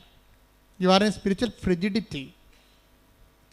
ഇതിന് ആദ്യം വേണ്ടത് അവയർനെസ്. സ്പിരിച്വൽ ഫ്രിജിഡിറ്റി, ആധ്യാത്മിക ശൈത്യത്തെ അതിജീവിക്കാനുള്ള ആദ്യ മാർഗമെന്ന് പറയുന്നത് അവയർനെസ്സാണ്. എന്താണ്? ഞാൻ ചെയ്യുന്ന കാര്യത്തിൽ എൻ്റെ മനസ്സ് ഉറപ്പിക്കണം. നിങ്ങളിവിടെ ആയിരിക്കാണ്, ഉടമ്പടി എടുത്തിരിക്കുന്ന ആളാണ്. ഇപ്പം ചില ആൾക്കാർക്കൊക്കെ ഉടമ്പടിയെക്കുറിച്ച് വല്ലാത്ത കോൺഷ്യസാണ്. എന്താ കോൺഷ്യസ്? അവബോധമാണ്. എന്താ കാര്യം വെച്ച് കഴിഞ്ഞാൽ, അവരിപ്പോൾ ഒരു അപകടം ഉണ്ടായാൽ, ഞാൻ ഇപ്പോഴും ഓർക്കും, ഒരു ആങ്ങളെ ഉടമ്പടി എടുത്ത്, ഒരു പെങ്ങൾ ഉടമ്പടി എടുത്തതാണ്. അപ്പോൾ ഉടമ്പടി എടുത്ത് അവളങ്ങനെ ഉടമ്പടി ജീവിക്കുകയാണ്. വേറെ എന്തോ കാര്യത്തിന് വേണ്ടി, അവൾക്ക് വേണ്ടി, ഭർത്താവിന് വേണ്ടിയൊക്കെയാണ് ഉടമ്പടി എടുത്തിരിക്കുന്നത്. പക്ഷേ അവൾക്ക് ഉടമ്പടിയാണെന്ന് അവൾക്ക് അവയർനെസ് ഉണ്ട്. പക്ഷേ കുറച്ച് കഴിഞ്ഞപ്പോൾ ഒരു ഭയങ്കര ഫോൺ കേട്ടു. അവൾ ഫോൺ എടുത്ത് നോക്കിയപ്പോൾ കൂട്ടുകാരത്തി വിളിച്ചിരിക്കുകയാണ്. എടി, നിൻ്റെ ആങ്ങളയെ വണ്ടി ഇടിച്ചെന്ന് പറഞ്ഞ്. ആ വണ്ടി കണ്ട ആങ്ങളും ഉണ്ടെന്ന് അറിയാൻ പറ്റത്തില്ല, നീ പേടിക്കാൻ പറയുകയല്ല, നീ പ്രാർത്ഥിക്കാൻ പറയണമെന്ന് പറഞ്ഞ് അവർ ഫോൺ കട്ട് ചെയ്തു. ഫോൺ കട്ട് ചെയ്യണമെങ്കിൽ ഇവളൊരു കാര്യം പറയും, എൻ്റെ ആങ്ങളൊക്കെ ഒരു ചുക്ക് സംഭവിക്കത്തില്ല, ഞാൻ ഉടമ്പടി എടുത്തതാണെന്ന്. ഇതാണ് കവനൻ്റ് കോൺഷ്യസ് എന്ന് പറയണത്. കവനൻ്റ് കോൺഷ്യസ് ഉടമ്പടി എടുക്കുമ്പോൾ നിങ്ങളുടെ കയ്യിൽ ഞാൻ എപ്പോഴും തരികയില്ലേ. ഇപ്പം ചില ആൾക്കാർ എന്നെ കണ്ടു കഴിയുമ്പോൾ ആൾക്കാർ ചോദിക്കുക, അച്ഛാ ഇത് കണ്ട അച്ഛാ, ഉടമ്പടി കാശുരൂല്ല, ഞാൻ കൊച്ചു കാശ് കൊണ്ട് അടയ്ക്കണമെന്ന് പറയും. ഞാൻ പറഞ്ഞു, കൊച്ചു ഉടമ്പടി കാശുരു എന്ത് ചെയ്യും? അപ്പം മിണ്ടത്തില്ല. അതെന്താ കാര്യം? അവർ മകൾക്ക് കൊടുത്തതാണേ, നമുക്കത് കൈമാറ്റം ചെയ്യാൻ പറ്റത്തില്ല. ഉടമ്പടി കാശുരം പോയാൽ നിങ്ങളുടെ മുമ്പിൽ ഉടമ്പടി കാശ് ഇനി വേണമെങ്കിൽ ഉടമ്പടി എടുക്കാനേ പറ്റത്തുള്ളൂ. അല്ല, എന്തെങ്കിലും ഒരു വസ്തു തരികയല്ല. ഉടമ്പടി നിങ്ങളുടെ നെഞ്ചത്ത് കിടക്കുമ്പോൾ, ആ കാശ് നിങ്ങളുടെ നെഞ്ചത്ത് കിടക്കുമ്പോൾ നിങ്ങൾ ഉടമ്പടിയാണ്. അത് ഒരു ഓർമ്മയാണ്. നിങ്ങൾക്കറിയാവില്ല, ക്രിസ്ത്യാനിറ്റിയിലെല്ലാം വർക്കിംഗ് കണ്ടീഷനിലായിരിക്കുന്നത് ഓർമ്മ സ്റ്റേജിലാണ്. ഓർമ്മയെ ഉണർത്തുക എന്നുള്ളതാണ് വിശ്വാസിയുടെ നടപടിക്രമങ്ങളുടെ പ്രധാന ലക്ഷ്യം. ഓർമ്മയെ ഉണർത്തിക്കഴിഞ്ഞാൽ ഉടനെ അഭിഷേകവും ആത്മശക്തിയുമായിട്ട് ഇത് കൺവേർട്ട് ചെയ്യും. ക്രിസ്ത്യാനിറ്റി മൊത്തം ഒരു ഓർമ്മയിലാണ് നിൽക്കുന്നത്. അതിൻ്റെ ഫോം എന്താണ്? What is form? ഇതൊരു മെമ്മറി ഫോമിലുള്ളതാണ്. ഓർമ്മയെ ഉണർത്താൻ പറ്റിയ ഏറ്റവും ടോപ്പായിട്ടുള്ള ആക്ടിവേഷൻ ഫോർമുലയാണ് മാസ് എന്ന് പറയുന്നത്. ഓർമ്മ ഉണർത്തലാണ്. Do this in memory of me. ഇതെൻ്റെ ഓർമ്മ. എന്നെ സംബന്ധിച്ചിടത്തോളം ഭയങ്കര ഈ കുർബാന, ആൾക്കാരോട്ട് നടത്തുന്ന കുർബാന എന്ന് പറയുന്നത് ഒരു വല്ലാത്ത കുർബാനയാണ്. ഒരാഘോഷമാണ് ശരിക്കും. എന്തിനാഘോഷിക്കുന്നു? എൻ്റെ കർത്താവ് എനിക്ക് വേണ്ടി മരിച്ചതിനെ ഞാൻ ആഘോഷിക്കുകയാണ്. എന്താണ്? മരണം പ്രഖ്യാപനമാണ്. ജീസസ് ഡൈഡ് ഫോർ മീ എന്നാണ് ഞാൻ പറയുന്നത്. നമ്മളെല്ലാവരും പറയുന്നതാണ്. കർത്താവ് എനിക്ക് പകരക്കാരനായി മരിച്ചവനാണ്. ഞാൻ മരിക്കുന്നിടത്ത് എനിക്ക് പകരക്കാരനായി മരിച്ചു. അപ്പോൾ എനിക്കിനി മരണമില്ല. ഞാൻ നിത്യത വരെ കർത്താവിനെ കണ്ടെത്തും വരെ, കൂടെ ജീവിക്കും വരെ എനിക്കൊരു ജീവിതം ഞാൻ പങ്കിടുകയാണ്. അപ്പോൾ എൻ്റെ ത്വര എന്താണ്? എത്രയും വേഗം കർത്താവിൻ്റെ അടുത്തേക്ക് എത്തിച്ചേരാൻ. അതുകൊണ്ടാണ് ബൈബിൾ ചോദിക്കേണ്ടത്, മരണമേ നിന്റെ ദംശനം എവിടെ? ശ്രുതിക്കട്ടെ ഹല്ലേലൂയ. ശ്രുതിക്കട്ടെ ഹല്ലേലൂയ ഹല്ലേലൂയ ഹല്ലേലൂയ. യേശുവേ നന്ദി. ഹല്ലേലൂയ ഹല്ലേലൂയ ഹല്ലേലൂയ ഹല്ലേലൂയ ഹല്ലേലൂയ. 1 കൊരിന്തോസ് 15:55. 1 കൊരിന്തോസ് 15:55. മരണമേ നിന്റെ ദംശനം എവിടെ? മരണത്തെ ഒരു പാമ്പായിട്ടാണ് കാണുന്നത്. ഇപ്പം എന്ത് ചെയ്യും? അതിൻ്റെ വിഷപ്പല്ലി കർത്താവ് ഊരിക്കളഞ്ഞ്. Take the bed of God. പറഞ്ഞേ, മരണമേ നിന്റെ ദംശനം എവിടെ? അടുത്ത വചനം. മരണത്തിന്റെ ദംശനം പാപവും. മരണത്തിന്റെ ദംശനം പാപവും പാപത്തിന്റെ ശക്തി നിയമവുമാണ്. പാപത്തിന്റെ ശക്തി നിയമവുമാണ്. നമ്മുടെ കർത്താവായ യേശുക്രിസ്തു വഴി, നമ്മുടെ കർത്താവായ യേശുക്രിസ്തു വഴി നമുക്ക് വിജയം നൽകുന്ന ദൈവത്തിന് നന്ദി. അപ്പം നമുക്ക് വിജയം നൽകുന്ന ആരാണ്? ദൈവം. ആര് വഴിയാണ്? കർത്താവ് വഴി. അപ്പം നമുക്ക് വിജയം നൽകുന്ന ദൈവമാണെങ്കിൽ, അത് കർത്താവ് വഴിയാണെങ്കിൽ, ആ വിജയം നൽകുന്ന കർത്താവ്, അത് വിജയം നൽകിയത് ഉടമ്പടി വഴിയാണ്. ശ്രുതിക്കട്ടെ ഹല്ലേലൂയ ഹല്ലേലൂയ ഹല്ലേലൂയ ഹല്ലേലൂയ. പ്രവൃത്തികളിൽ ഈശോയെ അഭിവൃദ്ധി പ്രാപിക്കുവാൻ ഈ ആരാധനയിലൂടെ ഞങ്ങളെ അഭിഷേകം ചെയ്യണമേ.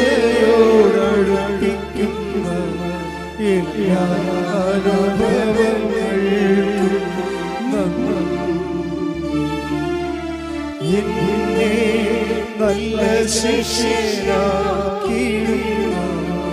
എല്ലാ കുരിശുകൾക്കും അപ്പം ക്രിസ്തു മാറ്റിയത് എന്താണ്? മരണത്തെക്കുറിച്ചുള്ള ഭയമാണ്. ഇനി മരണമില്ല. വചനം അവസാനിക്കുന്നതും വെളിപാട് അവസാനിക്കുന്നതും എന്താണ്? ഇനി മരണമില്ല. Take the bed of God. ശ്രുതിക്കട്ടെ ഹല്ലേലൂയ. വെളിപാട് 21:4. വെളിപാട് 21:4. അവിടുന്ന് പറഞ്ഞേ, അവിടുന്ന് അവരുടെ മിഴികളിൽ നിന്നും കണ്ണീർ തുടച്ചു നീക്കും. ഇനി മരണം ഉണ്ടായിരിക്കുകയില്ല.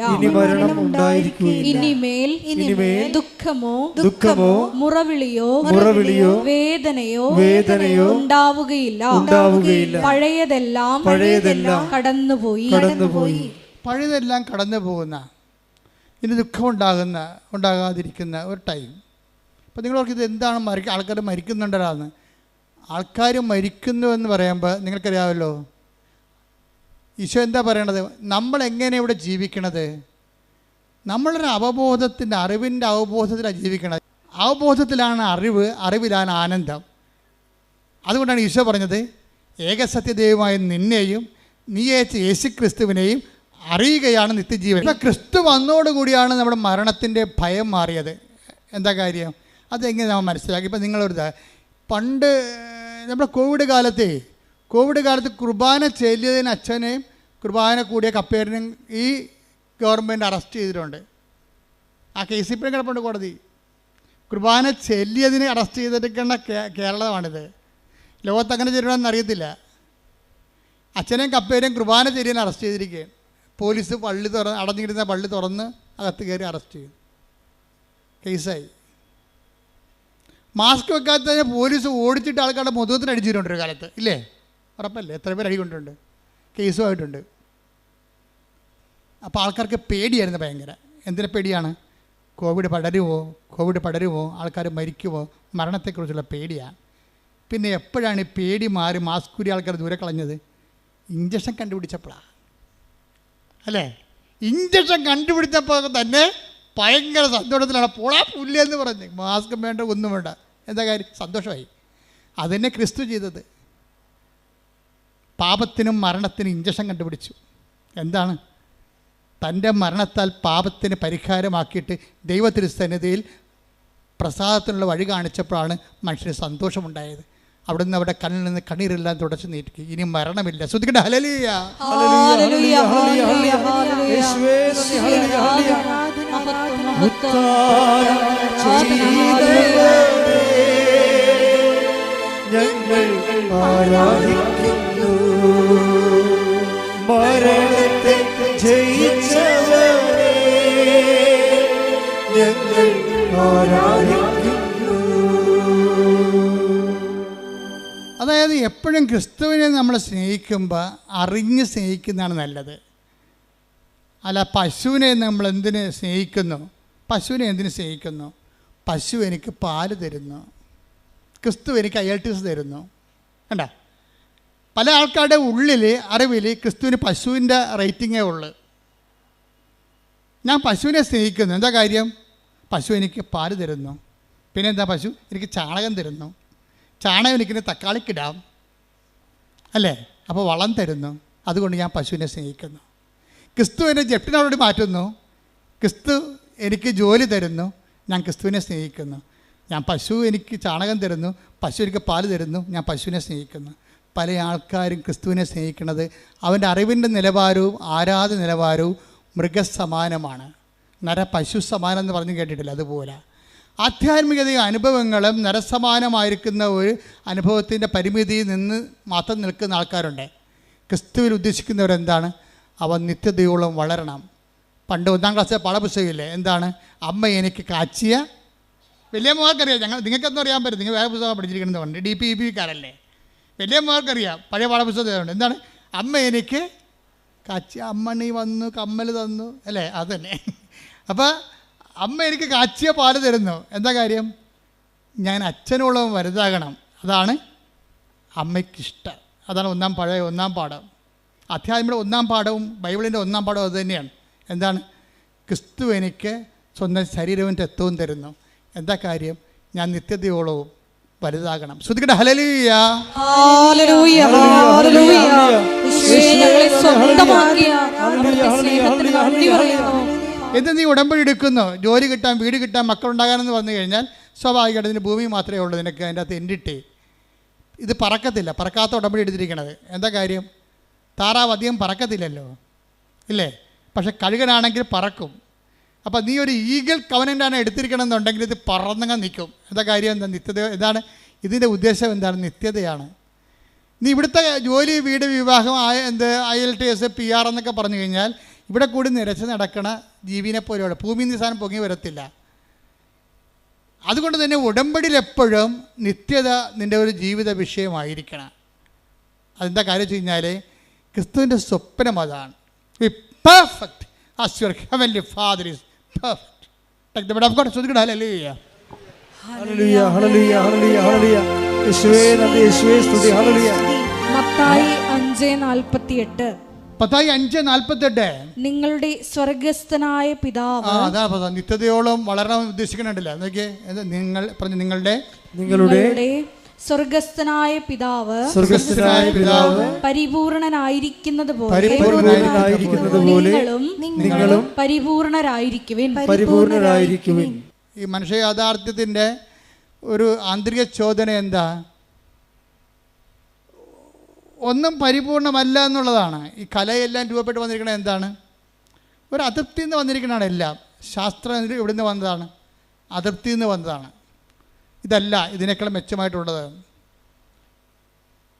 അപ്പോൾ ഇതിനേക്കാൾ മെച്ചമായിട്ടുള്ളതുണ്ട് എന്നുള്ളത് ആന്തരികമായ ഒരു മനുഷ്യൻ്റെ ഒരു ത്രൈവാണ്. ഇതിനേക്കാൾ മെച്ചമായിട്ടുള്ളത് എന്താണെന്ന് വെച്ച് കഴിഞ്ഞാൽ ആ മെച്ചമായിട്ടുള്ള സംഭവങ്ങൾ ഉണ്ടാക്കുന്ന അനുസരിച്ച് കൊണ്ട് ആ മെച്ചം വീണ്ടും നമ്മളെ വീണ്ടും അടിമയാക്കും. എന്താ കാര്യം? ഇപ്പം നിങ്ങൾ AC ഇല്ലാത്ത വീടാണ്. പണ്ട് ഞാനൊക്കെ ഓർക്കുന്നുണ്ട്, ഞങ്ങൾ വീട്ടിലൊക്കെ താമസിക്കുമ്പോൾ ഒരു പായ എടുത്തിട്ട് ഒരു പള്ളിയിൽ നിന്ന് മേടിച്ച പെരുന്നാളിന് മേടിച്ചൊരു ബെസറിയുണ്ട് അല്ലേ? അപ്പോൾ നല്ല ചൂടായിരിക്കും നാട്ടിൻപുറത്തൊക്കെ ഈ ജനുവരി മാസം മാർച്ച് മാസത്തിലൊക്കെ. അപ്പോൾ എന്ത് ചെയ്യും? നമ്മളിങ്ങനെ ഈ ബെസറി കൊണ്ട് വീശി രാത്രി കൊണ്ട് നല്ല വേർപ്പായിരിക്കുമേ. അപ്പം വീശി എന്ത് ചെയ്യും? വീശി വേർത്ത് ഉറങ്ങിപ്പോവും. അതേ ഉള്ളൂ. കറണ്ടില്ലാത്ത സമയത്ത് പിന്നെ അവിടെ കിടക്കാൻ പറ്റത്തില്ല. ബെസറിക്ക് നമ്മളെ രക്ഷിക്കാൻ പറ്റണില്ല. ഫാൻ കണ്ടുപിടിച്ചപ്പോൾ അതിനെ മുഴുവൻ പുകയുടെയും കരിയും ചിലന്തി വരെയൊക്കെ ആയപ്പോൾ മനുഷ്യൻ AC വെച്ചു. AC കുറച്ച് നേരം ഇരുന്ന് കഴിയുമ്പോൾ AC തന്നെ റിപ്രക്കഷൻസും റെസിപ്രേഷനും പല രോഗങ്ങളൊക്കെ ആയിട്ട് ഈ വെള്ളം കുടിക്കണവന് ഇനിയും ദാഹിക്കും. ഈശോ പറഞ്ഞതല്ലേ, ബെസറി പിടിക്കണവന് പിന്നെയും ദാഹിക്കും, അവന് ഫാൻ വേണം. ഫാനുള്ളവന് പിന്നെയും ദാഹിക്കും, അവന് AC വേണം. ഈ വെള്ളം കുടിക്കണവന് ഇനി ഹല്ലേലൂയ.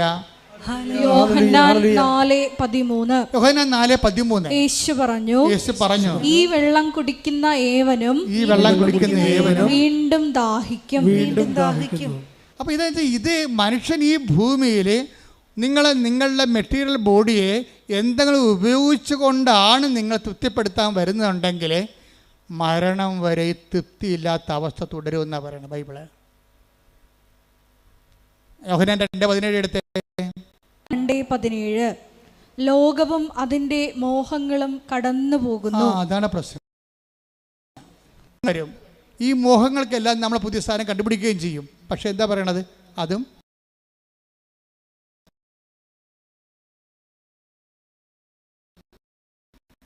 കാര്യമായപ്പെടുത്താൻ പറ്റത്തില്ല. ഇതിൻ്റെ സ്റ്റാറ്റസ് ഇങ്ങനെ അപ്ഗ്രേഡ് ചെയ്ത് പോകാനാണെങ്കിൽ ഞൊട്ടേണ്ടി വരും എന്നർത്ഥം. ഒരാൾക്കാർ അവിടെ അഭിമാനം, അവിടെ സ്റ്റാറ്റസ് കീപ്പ് ചെയ്യണം. എങ്ങനെയാണ്? ബ്രാൻഡ് ചേഞ്ച് ചെയ്തുകൊണ്ടാണ്.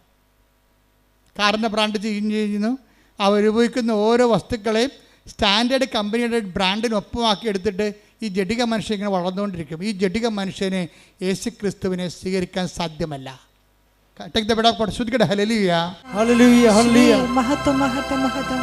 യോഹന്നാൻ 14:17 ഈ സത്യാത്മാവിനെ സ്വീകരിക്കാൻ ലോകത്തിന് സാധിക്കുകയില്ല, കാരണം അത് അവനെ കാണുകയോ അറിയുകയോ ചെയ്യുന്നില്ല.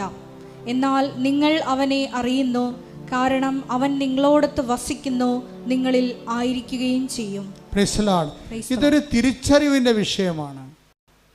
നമ്മളോടൊത്ത് ആയിരിക്കുന്ന പരിശുദ്ധാത്മാവിനെ അവബോധപ്പെടുത്തുകയും നമ്മൾ നിറയാൻ വേണ്ടി അതിൻ്റെ ഫലങ്ങൾക്ക് വേണ്ടി പ്രാർത്ഥിക്കുകയും പരിശുദ്ധാത്മാവിൻ്റെ നൽകുന്ന പരീക്ഷണങ്ങളെ വിവേചിച്ച് മനസ്സിലാക്കുകയും അതിൻ്റെ പാഠങ്ങളെ പഠിക്കുകയും പൂർത്തിയാകാൻ വേണ്ടി ആത്മാവിനാൽ എന്താ പറയണത്? ഞാൻ തരുന്ന വെള്ളം കുടിക്കുന്നവന്, അതാണ് ഈശോ പറഞ്ഞത്.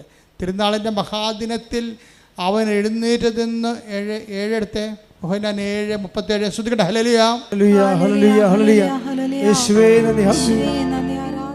യോഹന്നാൻ 7:37 തിരുനാളിന്റെ അവസാനത്തെ മഹാദിനത്തിൽ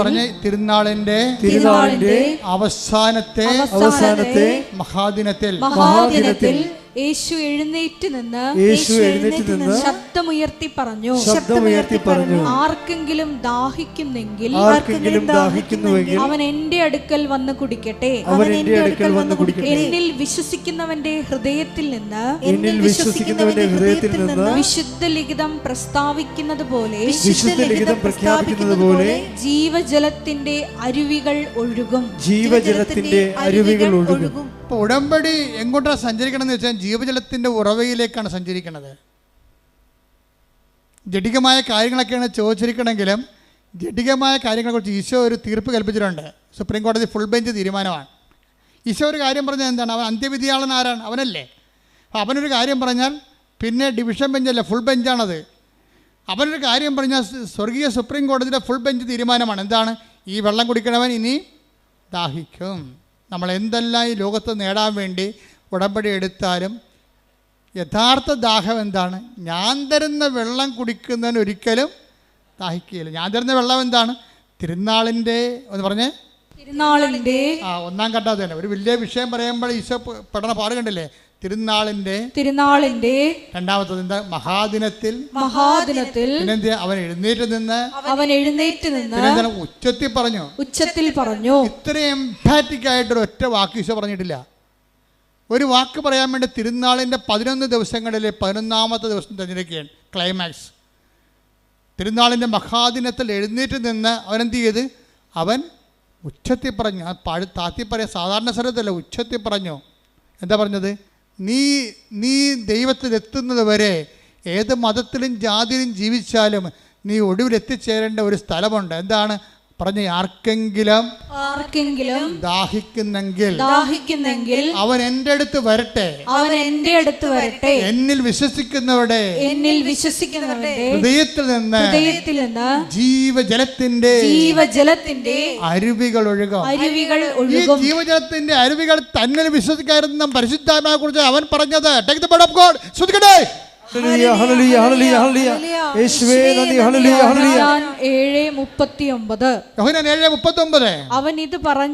ഇത് പറഞ്ഞത് തന്നിൽ വിശ്വസിക്കുന്നവരെ സ്വീകരിക്കാനിരിക്കുന്ന ആത്മാവിനെ പറ്റിയാണ്.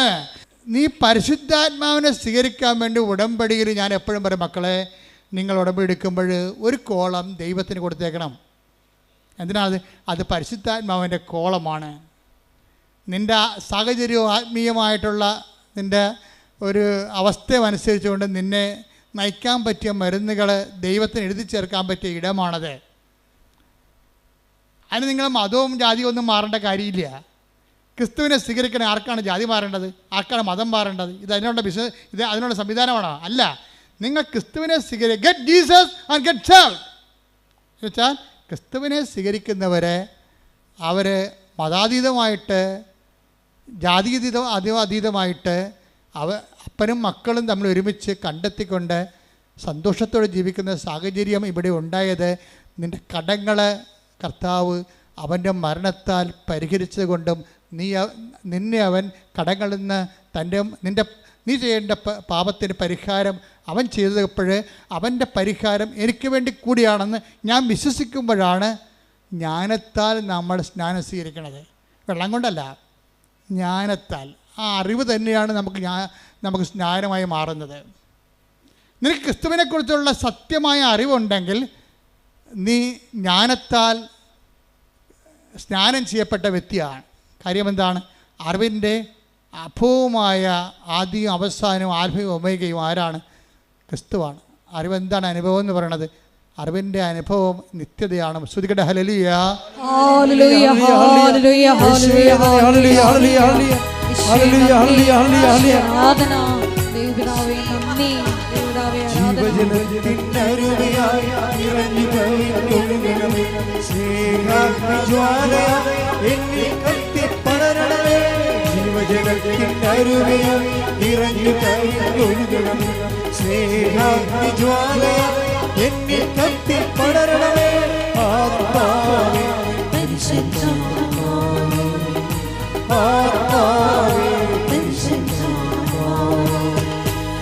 ഹൃദയത്തിൽ വാഴും ആത്മാവേ, എൻ ഹൃദയത്തിൽ വാഴും ആത്മാവേ, നിറയണമേ എന്നിൽ, നിറയണമേ, നിറയണമേ എന്നിൽ, നിറയണമേ.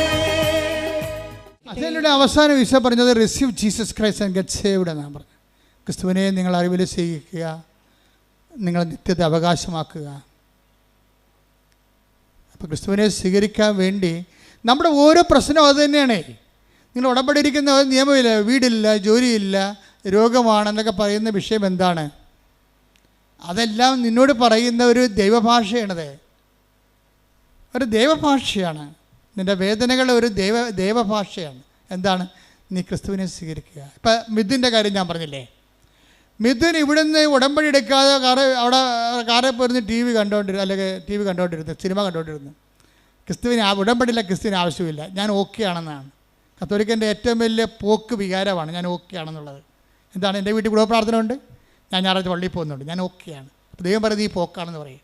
അറിയാമെന്ന് പറയുന്നവൻ അറിയേണ്ടത് അറിയുന്നില്ലെന്ന്. Take the word of God. 1 Korinthos 8:2. 1 Korinthos 8:2. അറിവുണ്ടെന്ന് ഭാവിക്കുന്നവൻ. അതാ പ്രശ്നം. അറിവുണ്ടെന്ന് ഭാവിക്കുന്നവൻ അറിയേണ്ടത് അറിയുന്നില്ല. മിഥുൻ അറിയേണ്ടത് അറിയാത്ത ഒരാളാണ്. അറിയേണ്ടത് അറിയാത്തത് വരെ ക്രിസ്തുവിനെ സ്വീകരിക്കാനുള്ള സമ്മർദ്ദങ്ങളെ സഹനത്തിൻ്റെ സാഹചര്യമായി നമ്മുടെ കൂടെ നടക്കും. This is sound of heard. ഇതാണ് ഈ സഹനത്തിൻ്റെ ഒരു വേട്ടപ്പടി പറയാൻ നടക്കും. എന്തിനാണ്? നീ ക്രിസ്തുവിനെ സ്വീകരിക്കൂ, receive Jesus Christ and get saved. Mithun എന്താ സംഭവിച്ചത്? അവനായിരുന്നല്ല ദൈവം, അന്നദാതാവ്, ബ്രെഡ് ഗീവർ, വീട്ടിലെ ബ്രെഡ് ഗീവറായിരുന്നു. പെട്ടെന്ന് ആ ജോലി പോയി. കുടുംബം മുഴുവൻ നിലനിന്നിരുന്ന മരുന്നും ഭക്ഷണവും കറണ്ട് ചാർജും വെള്ളത്തിൻ്റെ കരവും വീട്ടുകാരവും എല്ലാം കൊടുത്തിരുന്ന ഒറ്റ ദൈവമാണ്. ഈ ദൈവത്തിൻ്റെ ജോലി പോയി. അതോടുകൂടി ഇവൻ നിലംപരിശായി. നിൻ്റെ കോൺഫിഡൻസിലായിരിക്കും എപ്പോഴും മിലിറ്ററി ടാർഗറ്റിംഗ് നടക്കുന്നത്. അതുകൊണ്ട് നിൻ്റെ കോൺഫിഡൻസ് കർത്താവിലായിരിക്കണം. പ്രാർത്ഥിക്കുക, കർത്താവേ, എൻ്റെ പഠനം, എൻ്റെ ആരോഗ്യം, എൻ്റെ തറവാടിത്തം, എൻ്റെ സമ്പത്ത് ഒന്നുമല്ല. കർത്താവേ, നീയാണ് എൻ്റെ പാറ, നീയാണ് എൻ്റെ ആത്മവിശ്വാസം. കോൺഫിഡൻസ് കർത്താവിലാകുമ്പോൾ അത് പാറയുടെ ബലം ചെയ്യും.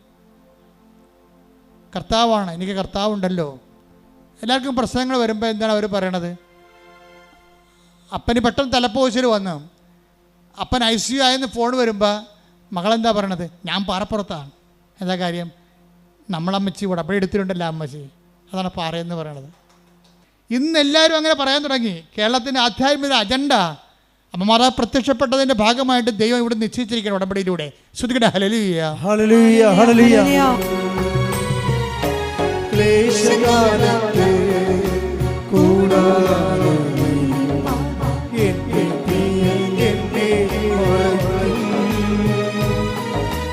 അല്പകാലം കഴിഞ്ഞ് ഉയർന്നതാ പാറമേ എന്നോളം കയറ്റി നിൽക്കും. അല്പകാലം കഴിഞ്ഞ് ഉയർന്നതാ പാറമേ എന്നോളം കയറ്റി നിൽക്കും.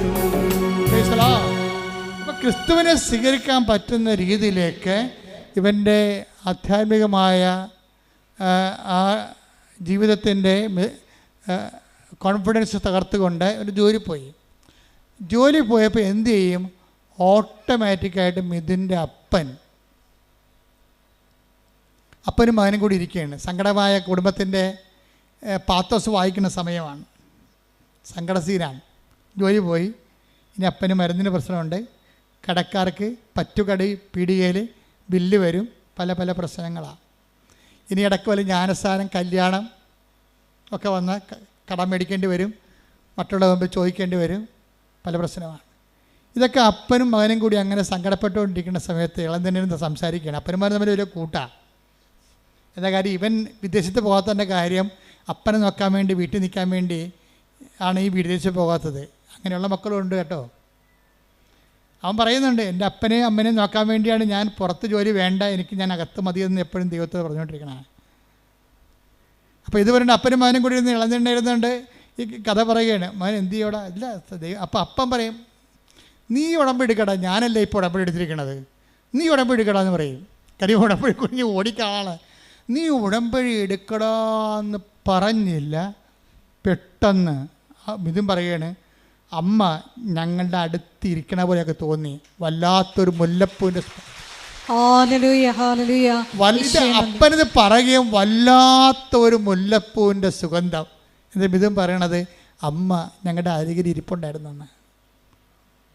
അപ്പം അപ്പൻ പറയണത് കേക്ക് മകനെ, അതാണ് ശരി, എനിക്ക് നിൻ്റെ ജീവിതത്തിൽ പ്രവർത്തിക്കാൻ ആഗ്രഹമുണ്ട്, നീ ഇങ്ങനെയുള്ള ജീവിക്കണവനല്ല, ഇതിനേക്കാൾ ഉപരി ആധ്യാത്മികമായ ഉയരങ്ങളിൽ ക്രിസ്തുവിൻ്റെ കൃപ ആർജിക്കേണ്ടവനാണ്. അതുകൊണ്ട് ഇതാണ് സമയം. ഉടനെ മിഥുൻ പിറ്റേ ദിവസം തന്നെ വന്ന് ഉടമ്പടി എടുത്തത്. ഉടമ്പടി എടുത്തപ്പോൾ എന്നെ സംഭവിച്ചതെന്ന് വെച്ച് കഴിഞ്ഞാൽ, പ്രവടാന്ന് 3 കമ്പനി കേരളത്തിൽ തന്നെ വിളിച്ചവനെ. ഒരു കമ്പനിയെ തട്ടിക്കളഞ്ഞ്. എന്താ കാര്യം? ആ കമ്പനിക്കാരൻ ചോദിക്കുന്ന ഇൻ്റർവ്യൂവിനെ ഫേസ് ചെയ്യാൻ പറ്റത്തില്ല. സെക്കൻഡ് ഫേസ് ആകുമ്പോൾ എല്ലാവരും തോറ്റുപോകും. 1000 പേര് വേണമെങ്കിൽ അവർ രണ്ട് പേരെ വേണമെങ്കിൽ അവർ 1000 പേരെ വിളിക്കുന്നേ ഉള്ളൂ. ഭയങ്കര പ്രശ്നമാണ്. അപ്പോൾ അവിടെ പോകണമെന്ന് തീരുമാനിച്ചു. ബാക്കി 2 കമ്പനി അത് ഇൻ്റർവ്യൂ അറ്റൻഡ് ചെയ്ത്. 2 കമ്പനി ഇൻ്റർവ്യൂ അറ്റൻഡ് ചെയ്ത് കഴിഞ്ഞപ്പോൾ 2 നല്ലതാണ്, പക്ഷേ ഉറപ്പില്ല. കാര്യം വിളിക്കണില്ല, അവർ വിളിക്കണില്ല, അതാണ് സംഭവം. ഇനി അമ്മ ടൈം മതറായത് കാരണം എന്താ ചെയ്തിരിക്കണമെന്ന് അറിയാമോ? ഈ 3 കമ്പനിയുടെയും ഇൻ്റർവ്യൂ വരണ ടൈം നോക്കണം. ഒന്ന് 9 മണിക്ക് ഓടിയെത്താൻ പറ്റിയ ടൈമാണല്ല. രണ്ടാമത്തത് 12 മണിക്ക്. ഇവിടുത്തെ ഇൻ്റർവ്യൂ കഴിഞ്ഞ് അടുത്ത ഇൻ്റർവ്യൂവിന് പോകാം. 2 9 മണിക്കാണെങ്കിൽ തെണ്ടിപ്പോയനാം. ദൈവം ചെയ്യാനുള്ള ചില കാര്യങ്ങളുണ്ട്, അത് ദൈവത്തിന് മാത്രമേ ചെയ്യാൻ പറ്റത്തുള്ളൂ. അത് നമ്മൾ അറിയണം. ദൈവത്തിന് എന്തിനു വേണ്ടിയാണെന്ന് ചോദിച്ചു കഴിഞ്ഞാൽ, ദൈവം ആധ്യാത്മിക ഒരു AI ആണ്. അതായത് പ്രോഗ്രാം ചെയ്യും. സമയ ഘടികാരം നെഞ്ചുചാർത്തി പ്രത്യക്ഷപ്പെട്ട സമയത്തിൻ്റെ സഞ്ചാരി മാതാവ് നിൻ്റെ സമയത്തെ പ്രോഗ്രാം ചെയ്യും. ഒന്ന് 9 മണിക്ക്, ഒന്ന് 12 മണിക്ക്, ഒന്ന് 4:30 മണിക്ക്. ഇങ്ങനെയുണ്ട് പരിപാടി. ഇത് ആർക്കും ചെയ്യാൻ പറ്റുമോ? 3 കമ്പനിയിൽ നിന്ന് ഇവന് ഓടിയെത്താൻ പറ്റുന്ന രീതിയിലാണ് ഇൻ്റർവ്യൂ അറേഞ്ച് ചെയ്തിരിക്കുന്നത്. അപ്പോൾ അവന് ഉടമ്പടിയിലായി. ഉടമ്പടി വർക്കൗട്ട് ചെയ്യാൻ തുടങ്ങി. സമയത്തെ ദൈവം ഇടപെട്ട് കഴിയുമ്പോൾ അതിൻ്റെ അർത്ഥം ഉടമ്പടി ഒരു ബാക്ക് സ്റ്റിയറിങ്ങിലായി. അമ്മ പുറകിലിരുന്ന് സ്റ്റിയർ ചെയ്യാൻ തുടങ്ങി ആളെ. അതുകൊണ്ടാണ് ഈ ഉടമ്പടി ടൈം ഇങ്ങനെ കറക്റ്റ് ചെയ്ത് വരണത്. അപ്പോൾ ഇവന് 1ാമത്തെ ഉടമ്പടിക്ക് 9 മണിക്ക് പോയി. 1ാമത്തെ ഇൻ്റർവ്യൂ 9 മണിക്ക് പോയി. അവരോട് സംസാരിച്ചു. അവർ ചുമ്മാ ബയോഡേറ്റ എവിടെയാണ് വർക്ക് ചെയ്തത്, അങ്ങനെ കുറച്ച് ക്യാഷ്വൽ കാര്യങ്ങൾ ചോദിച്ചു. അപ്പോൾ തന്നെ മനസ്സിലായി ഇവരാളെ എടുത്തിട്ടുണ്ട്, നമ്മളെ ആവശ്യമില്ലെന്ന്. അവർ കുറേ ഇൻ്റർവ്യൂവിന് പോയിട്ട് പരിചയമുള്ള ആളല്ല. ഇൻ്റർവ്യൂ ഈസി ആണെങ്കിൽ ഓർക്കുക, എടുക്കാനുള്ള ആളെ എടുത്തിട്ടുണ്ട്, നിങ്ങൾ ആവശ്യമില്ലെന്ന്. അതുകൊണ്ടാണ് അപ്പൻ്റെ പേരെന്താണ് നമ്മൾ ചോദിക്കുന്നത്. അമ്മയുടെ പേരെന്താ, എവിടുന്ന് വരുന്നത്, പണ്ട് എവിടെയായിരുന്നു എന്നൊക്കെ ചോദിക്കും. ഇത്രയേ ഉള്ളൂ. അതിൻ്റെ അർത്ഥം അവർ ആൾക്കാരെ എടുത്ത്. 12 മണിക്കുള്ള ഇൻ്റർവ്യൂവിനും സെയിം ക്വസ്റ്റ്യനാണ്. എവിടെയാണ് നേരത്തെ വർക്ക് ചെയ്തത്, അവിടുന്ന് പോരാൻ കാര്യം എന്താ, എങ്ങനെ അവിടെ ജോലി നഷ്ടപ്പെട്ടത്, അത്രേ ഉള്ളൂ. വേറെ ഒന്നും ചോദിക്കും. ഇവൻ്റെ കലിബറോ ഇവൻ്റെ എക്സ്പീരിയൻസോ ഒന്നും അത് ചോദിക്കണ്ട. ഇവൻ്റെ സർട്ടിഫിക്കറ്റ് തുറന്നു നോക്കണില്ല. അതൊക്കെ ഞങ്ങൾ നേരത്തെ കണ്ടതാണ്, അതിലെ നിങ്ങൾ വിളിച്ചതെന്ന് പറയും. അത്രേ ഉള്ളൂ. അപ്പോൾ ഈ 2 കമ്പനിയിലും ആളെ നേരെ എടുത്തതാണ്. 3ാമത്തെ കമ്പനിയിൽ ഇവന് താല്പര്യമില്ല. കാര്യം എന്താണ്, അവിടെ ചെന്നാൽ രക്ഷപ്പെടത്തില്ല. അതുകൊണ്ടാണ് കാര്യം ആ കമ്പനി ഇവൻ അവോയ്ഡ് ചെയ്ത് കൂട്ടിയതാണ്. അതുകൊണ്ട് 12 മണി കഴിഞ്ഞപ്പോൾ തന്നെ ഇവൻ ഉഴപ്പാൻ തുടങ്ങി. ഇനി തീർന്നില്ല, ഇൻ്റർവ്യൂ തീർന്നില്ല. പക്ഷെ 4 മണിയായപ്പോൾ തന്നെ ഈ കമ്പനിയിൽ നിന്ന് 3ാമത്തെ കമ്പനിയിൽ നിന്ന് ആരെ വിളിച്ചു. കാര്യം ഈ ഉടമ്പടിയുടെ പ്രശ്നം പറയണത്, അമ്മ ഒരു one way or other mother ഞങ്ങളുടെ കൂടെ കമ്മ്യൂണിക്കേറ്റ് ചെയ്യുന്നുണ്ട്. എനിക്കത് മനസ്സിലാകാൻ വേണ്ടി മാത്രം ഞാൻ ഉടമ്പടി അത്ര വളർന്നില്ലല്ലോ. അമ്മ ഞാനും അപ്പനും കൂടി ഇൻ്റർവ്യൂവിന് വേണ്ടി പുറത്തിറങ്ങിയപ്പോൾ തന്നെ ഞങ്ങൾക്ക് മുമ്പിൽ മഴമില്ലി വീശിയടിച്ചെന്ന് പറയും. ഉടമ്പടി ഭയങ്കര സംഭവമല്ലേ. അത് അമ്മയെ കയ്യൊപ്പുള്ള സാധനമാണെങ്കിൽ അപ്പം തന്നെ ഉടമ്പടിയുടെ അടയാളമാണല്ലോ മഴവില്ല്. അപ്പനും ഞാനും കൂടി വിസ്മയത്തോടെ ഇങ്ങനെ മഴവില്ല് നോക്കി. അത് മറിയാതെ അമ്മയായി സാന്നിധ്യമായി നിന്നു. 4 മണിയായപ്പോൾ 3ാമത്തെ സ്ഥലത്ത് നിന്ന് തന്നെ വിളിച്ചു. എനിക്ക് പോകാൻ താല്പര്യമില്ല. ഞാൻ പറഞ്ഞു ഞാൻ വളരെ അകലെയാണ്, മറ്റൊരു ഇൻ്റർവ്യൂ പങ്കെടുത്തുകൊണ്ടിരിക്കുകയായിരുന്നു, അത് കഴിഞ്ഞതേ ഉള്ളൂ, ഇനി ഓടിയെത്തുമ്പോൾ 4:30 മണിയാകും, അല്ലെങ്കിൽ ചിലപ്പോൾ കഴിഞ്ഞു പോകും, സാരമില്ല നിങ്ങൾ വരാൻ പറഞ്ഞു. 4:30 മണിയായപ്പോൾ ഇവൻ ഒരിടത്തും എത്തിയിട്ടില്ല, ഓടിക്കൊണ്ടിരിക്കുകയാണ്. അപ്പോൾ കമ്പനിയിൽ നിന്ന് വിളിച്ചു, നിങ്ങളുടെ ടൈമാണല്ലോ എന്ന് പറഞ്ഞു. അത് പറഞ്ഞ് ഞാൻ എൻ്റെ അവസ്ഥയിലാണ്, കുഴപ്പമില്ല നിങ്ങൾ വരാൻ പറഞ്ഞു. 4:30 മണിക്കുള്ള ഇൻ്റർവ്യൂവിന് അവൻ ചെല്ലുമ്പോൾ ആ സ്ലോട്ടിൽ അവൻ മാത്രമേ ഉള്ളൂ. 5 മണിക്കാണ് അവിടെ എത്തണത്. 5 മണിക്ക് ഇവനോട് ഇൻ്റർവ്യൂ ചോദിച്ചു. വ്യാപകമായ രീതിയിൽ ഭയങ്കര അനലൈസ് ചോദ്യങ്ങൾ ചോദിച്ചു. കുറേ നേരം നിന്ന് വിടുമ്പോഴേ പിറ്റേ ദിവസം ഇവന് അപ്പോയിൻമെൻറ്റ് ഓർഡറായി. അതെന്താ പ്രശ്നം, അത് നിങ്ങളൊന്ന് ചിന്തിച്ച് നോക്കണം. അതായത് ഈ ഉടമ്പടി ഇവൻ ഈ കമ്പനി ജോലി ഇവൻ ഉപേക്ഷിച്ചതാണ്. അവരെടുക്കാനുള്ള ആളെ എടുത്തായിരുന്നു. ആ കമ്പനി മൂന്നാമത്തെ കമ്പനി എടുക്കാനുള്ള ആളെ ഓൾറെഡി എടുത്തതാണ്, ഇവൻ എടുക്കേണ്ട കാര്യമില്ല. മാതാവ് അവൻ്റെ ആ മുറി കയറിയിട്ട് ഇവന് വേണ്ടി ഇവരെ വെയിറ്റ് ചെയ്തുകൊണ്ടിരിക്കുകയാണ്. ഇവന് ജോലി കിട്ടിക്കഴിഞ്ഞപ്പോൾ ഇവൻ അവിടുത്തെ ക്ലർക്കിനോട് ചോദിച്ചു, എൻ്റെ സ്ലോട്ടിൽ എത്ര പേരുണ്ടായെന്ന് ചോദിച്ചു. ക്ലർക്ക് പറഞ്ഞു, നിങ്ങളുടെ സ്ലോട്ടിൽ നിങ്ങൾ മാത്രമേ ഉള്ളൂ, നിങ്ങൾക്ക് വേണ്ടിയാണ് കമ്പനി 1 മണിക്കൂർ വെയിറ്റ് ചെയ്തതെന്ന്. കമ്പനി വെയിറ്റ് ചെയ്തതല്ല, കമ്പനിയെ വെയിറ്റ് ചെയ്യിച്ചതാണ്.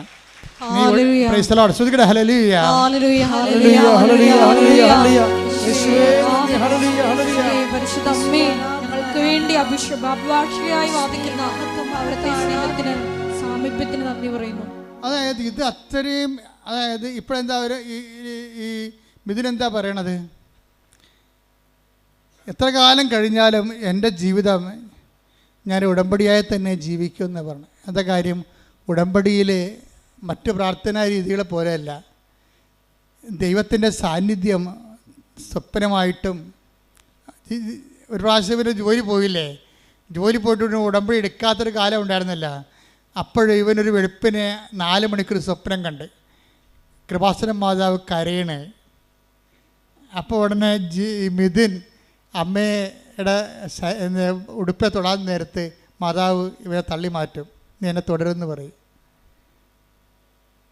അപ്പോൾ അന്ന് മുതൽ എന്ന് വെച്ചാൽ നമ്മൾ ഉടമ്പടിയുടെ ഫലങ്ങൾ മനസ്സിലാക്കുന്ന വെച്ചാൽ നമുക്ക് ദൈവത്തെ തൊടാൻ പറ്റിയ ആത്മീയ സാഹചര്യമുണ്ട്, തൊടാൻ പറ്റാത്ത സാഹചര്യമുണ്ട്. അതുകൊണ്ടാണ് ഞാൻ നിങ്ങളോട് പറയണത്, നിങ്ങൾ ഉടമ്പടിയോട് പാലിക്കുന്നവരും ദൈവത്തിന് നിങ്ങളെ തൊടാൻ പറ്റിയ, ദൈവം അതിനെ അനുവദിക്കാൻ പറ്റുന്ന രീതിയിൽ നിങ്ങൾ വിശുദ്ധിയും വിശ്വസ്തതയും ഉള്ളവരായിരിക്കണം. പ്രാർത്ഥിക്കട്ടെ. കർത്താവേ, ഉടമ്പടിയോട് വിശുദ്ധിയും വിശ്വസ്തതയോടെയും ജീവിക്കുവാൻ എന്നെ സഹായിക്കണമേ.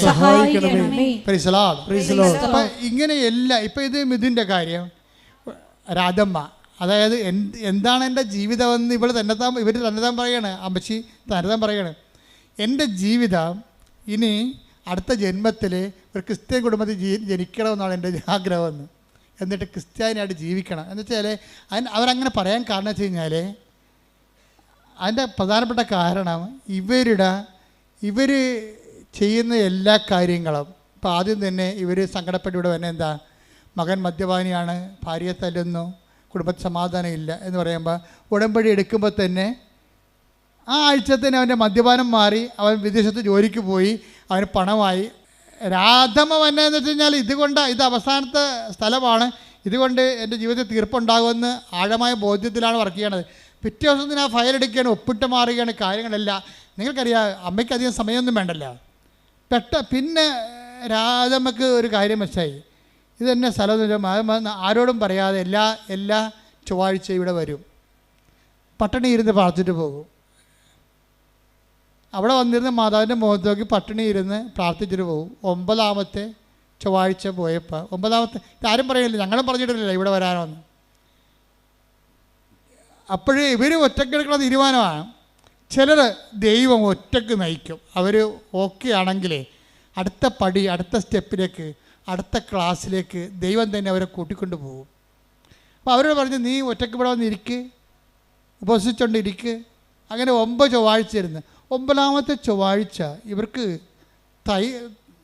തൊണ്ട പഴുത്ത തൈറോയിഡാണ് അസുഖം. അത് ഉടമ്പടി വെച്ചോ ഇല്ലയെന്ന് അറിയാൻ പാടില്ല. പക്ഷേ 9ാമത്തെ ചൊവ്വാഴ്ച ഇവിടെ ഇരിക്കുമ്പോൾ തന്നെ കഴുത്തിങ്ങനെ വന്ന് അങ്ങോട്ടും ഇങ്ങോട്ടും ചരിക്കണ പോലെ തോന്നും, എന്തോ സാധനം അടന്ന് പോണ പോലെ തോന്നും. പിന്നെ ടെസ്റ്റ് ചെയ്തപ്പോൾ ഇത്രയും വർഷം നിന്ന തൈറോയ്ഡ് കാണാനില്ല.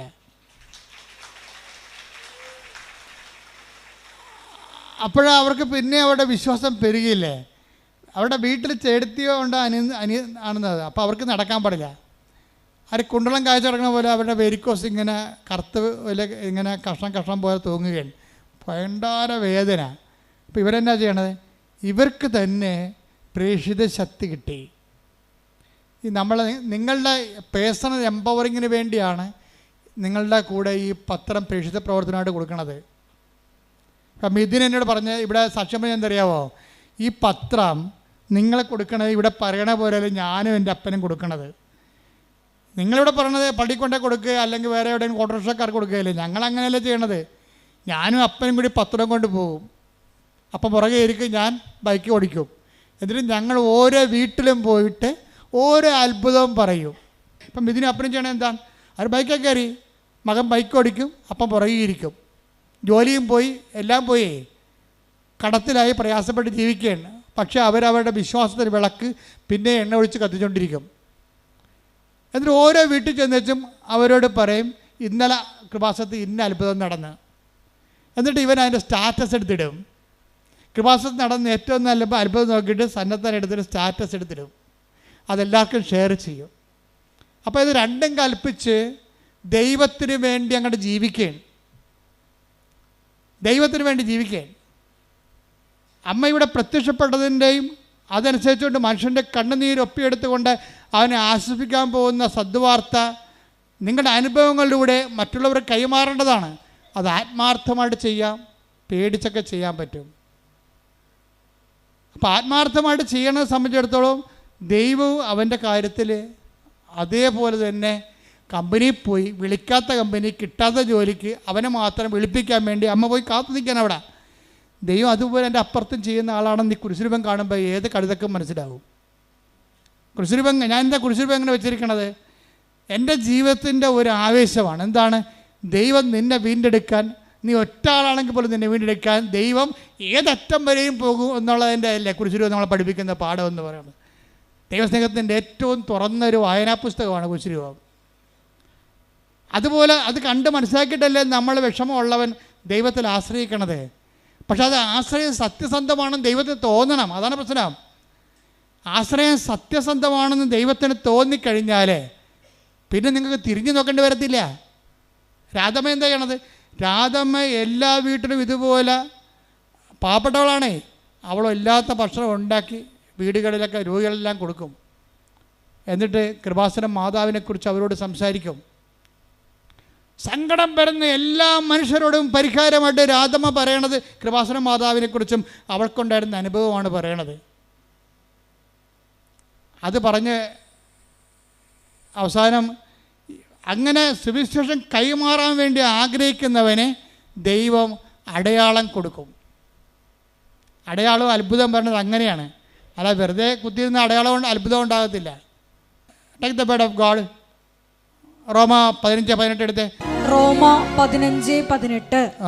വിജാതീയരുടെ അനുസരണം നേടിയെടുക്കേണ്ടതിന് പറഞ്ഞ വിജാതീയരുടെ അനുസരണം നേടിയെടുക്കേണ്ടതിന് വാക്കാലും പ്രവൃത്തിയാലും അടയാളങ്ങളുടെയും അത്ഭുതങ്ങളുടെയും ബലത്താലും പരിശുദ്ധാത്മാവിന്റെ ശക്തിയാലും ഞാൻ വഴി ക്രിസ്തു പ്രവർത്തിച്ചവയൊഴികെ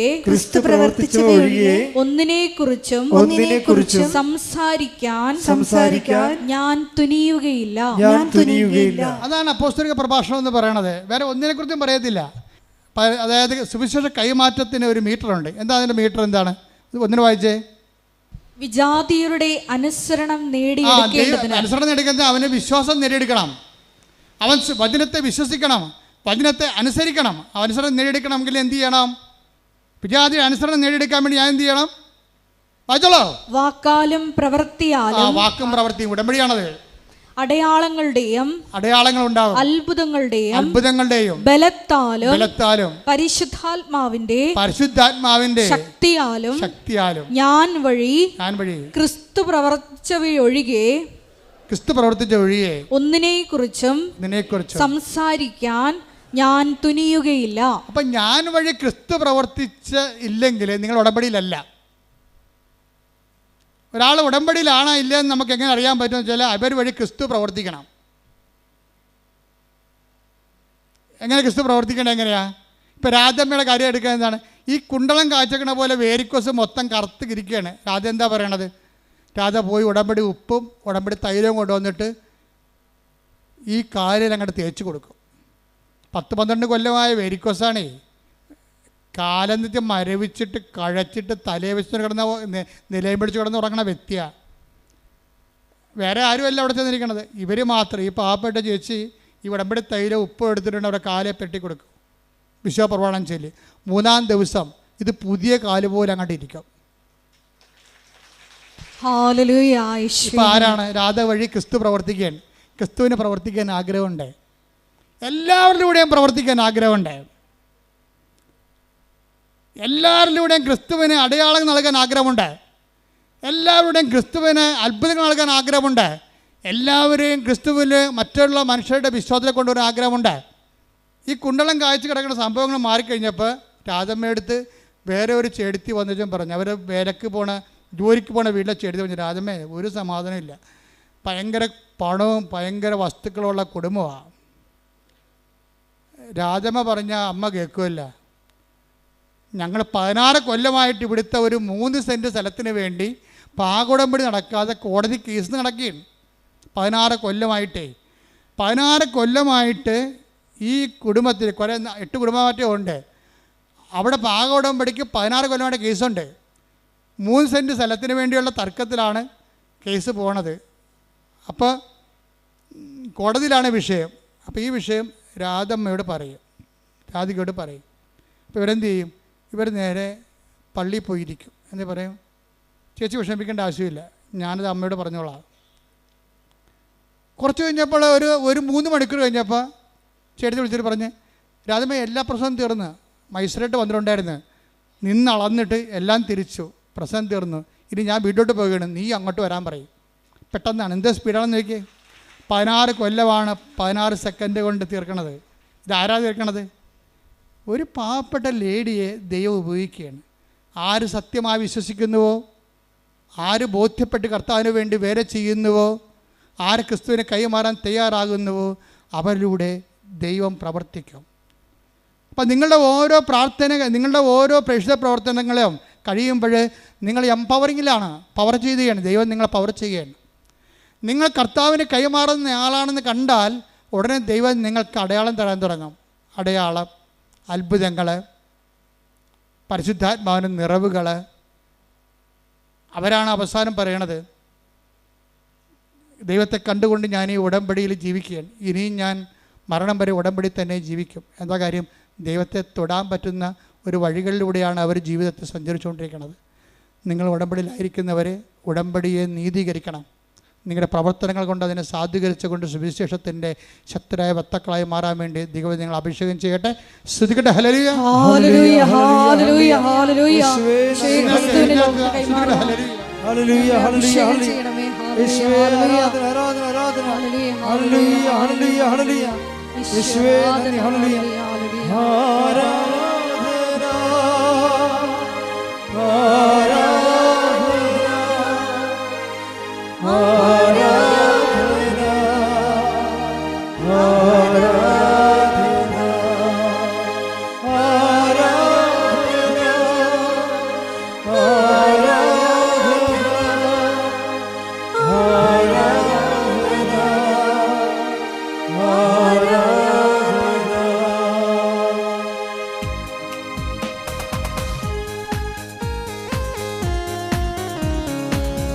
കരങ്ങളടിച്ച് ഈശോയ്ക്ക് നന്ദി പറഞ്ഞുകൊണ്ട് നമുക്ക് പ്രത്യേകം പ്രാർത്ഥിക്കാം.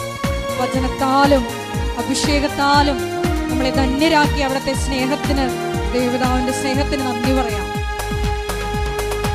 എനിക്കായി കരുതുന്നവൻ, ഭാരങ്ങൾ വഹിക്കുന്നവൻ, എനിക്കായി കരുതുന്നവൻ, ഭാരങ്ങൾ വഹിക്കുന്നവൻ, എന്നെ കൈവിടാത്തവൻ, യേശുവൻ കൂടെയുണ്ട്.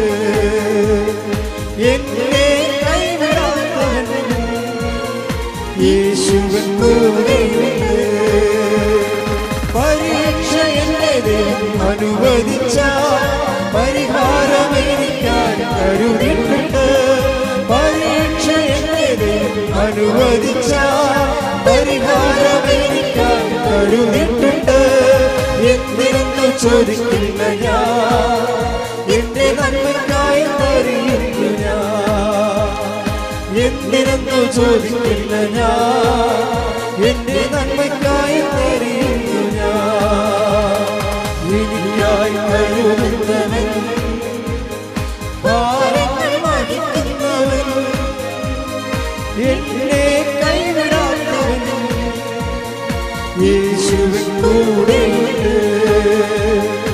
എന്നെ കൈവിടാത്തവൻ യേശുവിൻ കൂടെയുണ്ട്.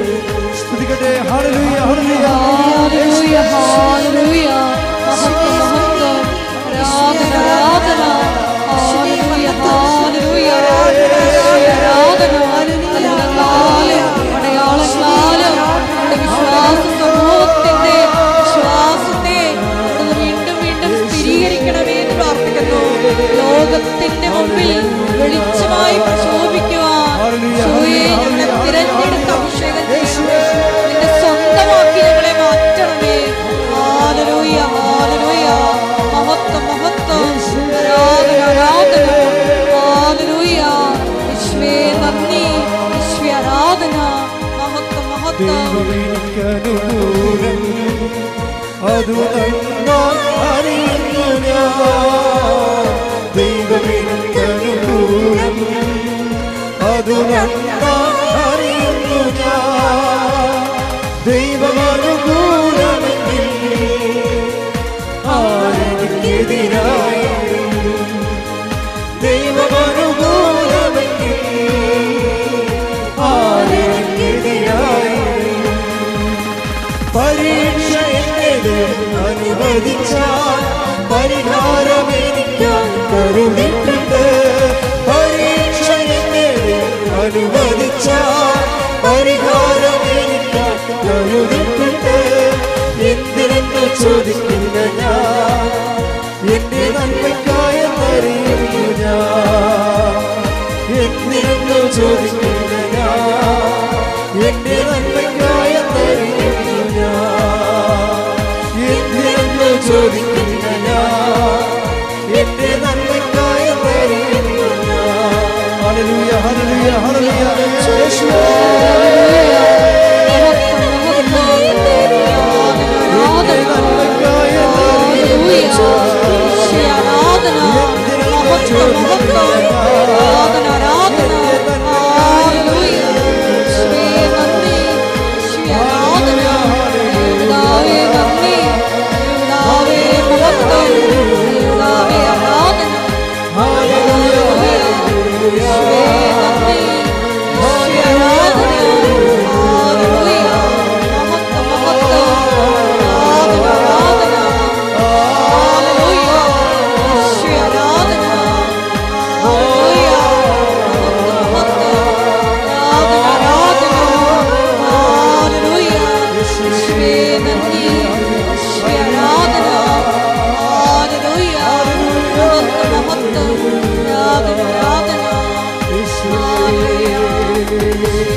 എൻ്റെ പ്രിയപ്പെട്ടവരെ, ഇടത് കൈ നെഞ്ചിലും വലത് കൈ ശിരസിലും വെച്ചുകൊണ്ട് പ്രാർത്ഥിക്കേണ്ട സമയമാണ്.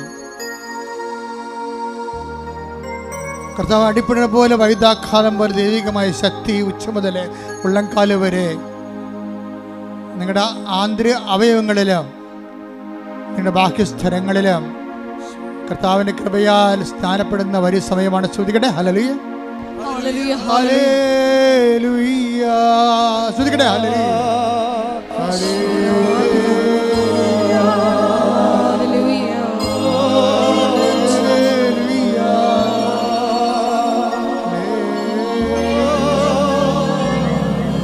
കർത്താവേ, ഉന്നതമായ നാമത്തിന് സ്വന്തം ചെയ്യുന്നു. കർത്താവേ, നിന്റെ വിശുദ്ധ പൗരോഹിത്യത്തെ മഹത്വപ്പെടുത്തുന്നു. ഹല്ലേലൂയ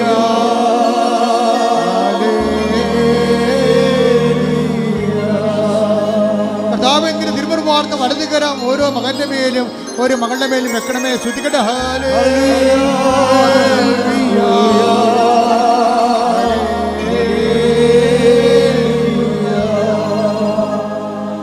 മനുഷ്യന്റെ തലച്ചോറിനെ സ്പർശിക്കണമേ കർത്താവേ. തലച്ചോറ് സിസ്റ്റിനെ സ്പർശിക്കണം കർത്താവേ. തൈറോയിഡിനെ സ്പർശിക്കണം കർത്താവേ. സ്പോണ്ടിലോസിസിനെ സ്പർശിക്കണം കർത്താവേ.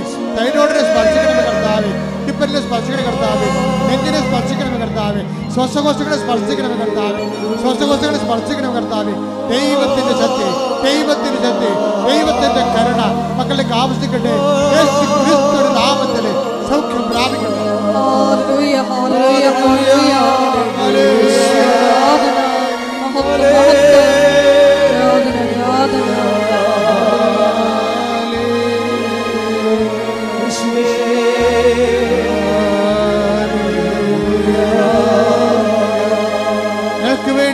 ക്രൂശിക്കപ്പെട്ടവനെ,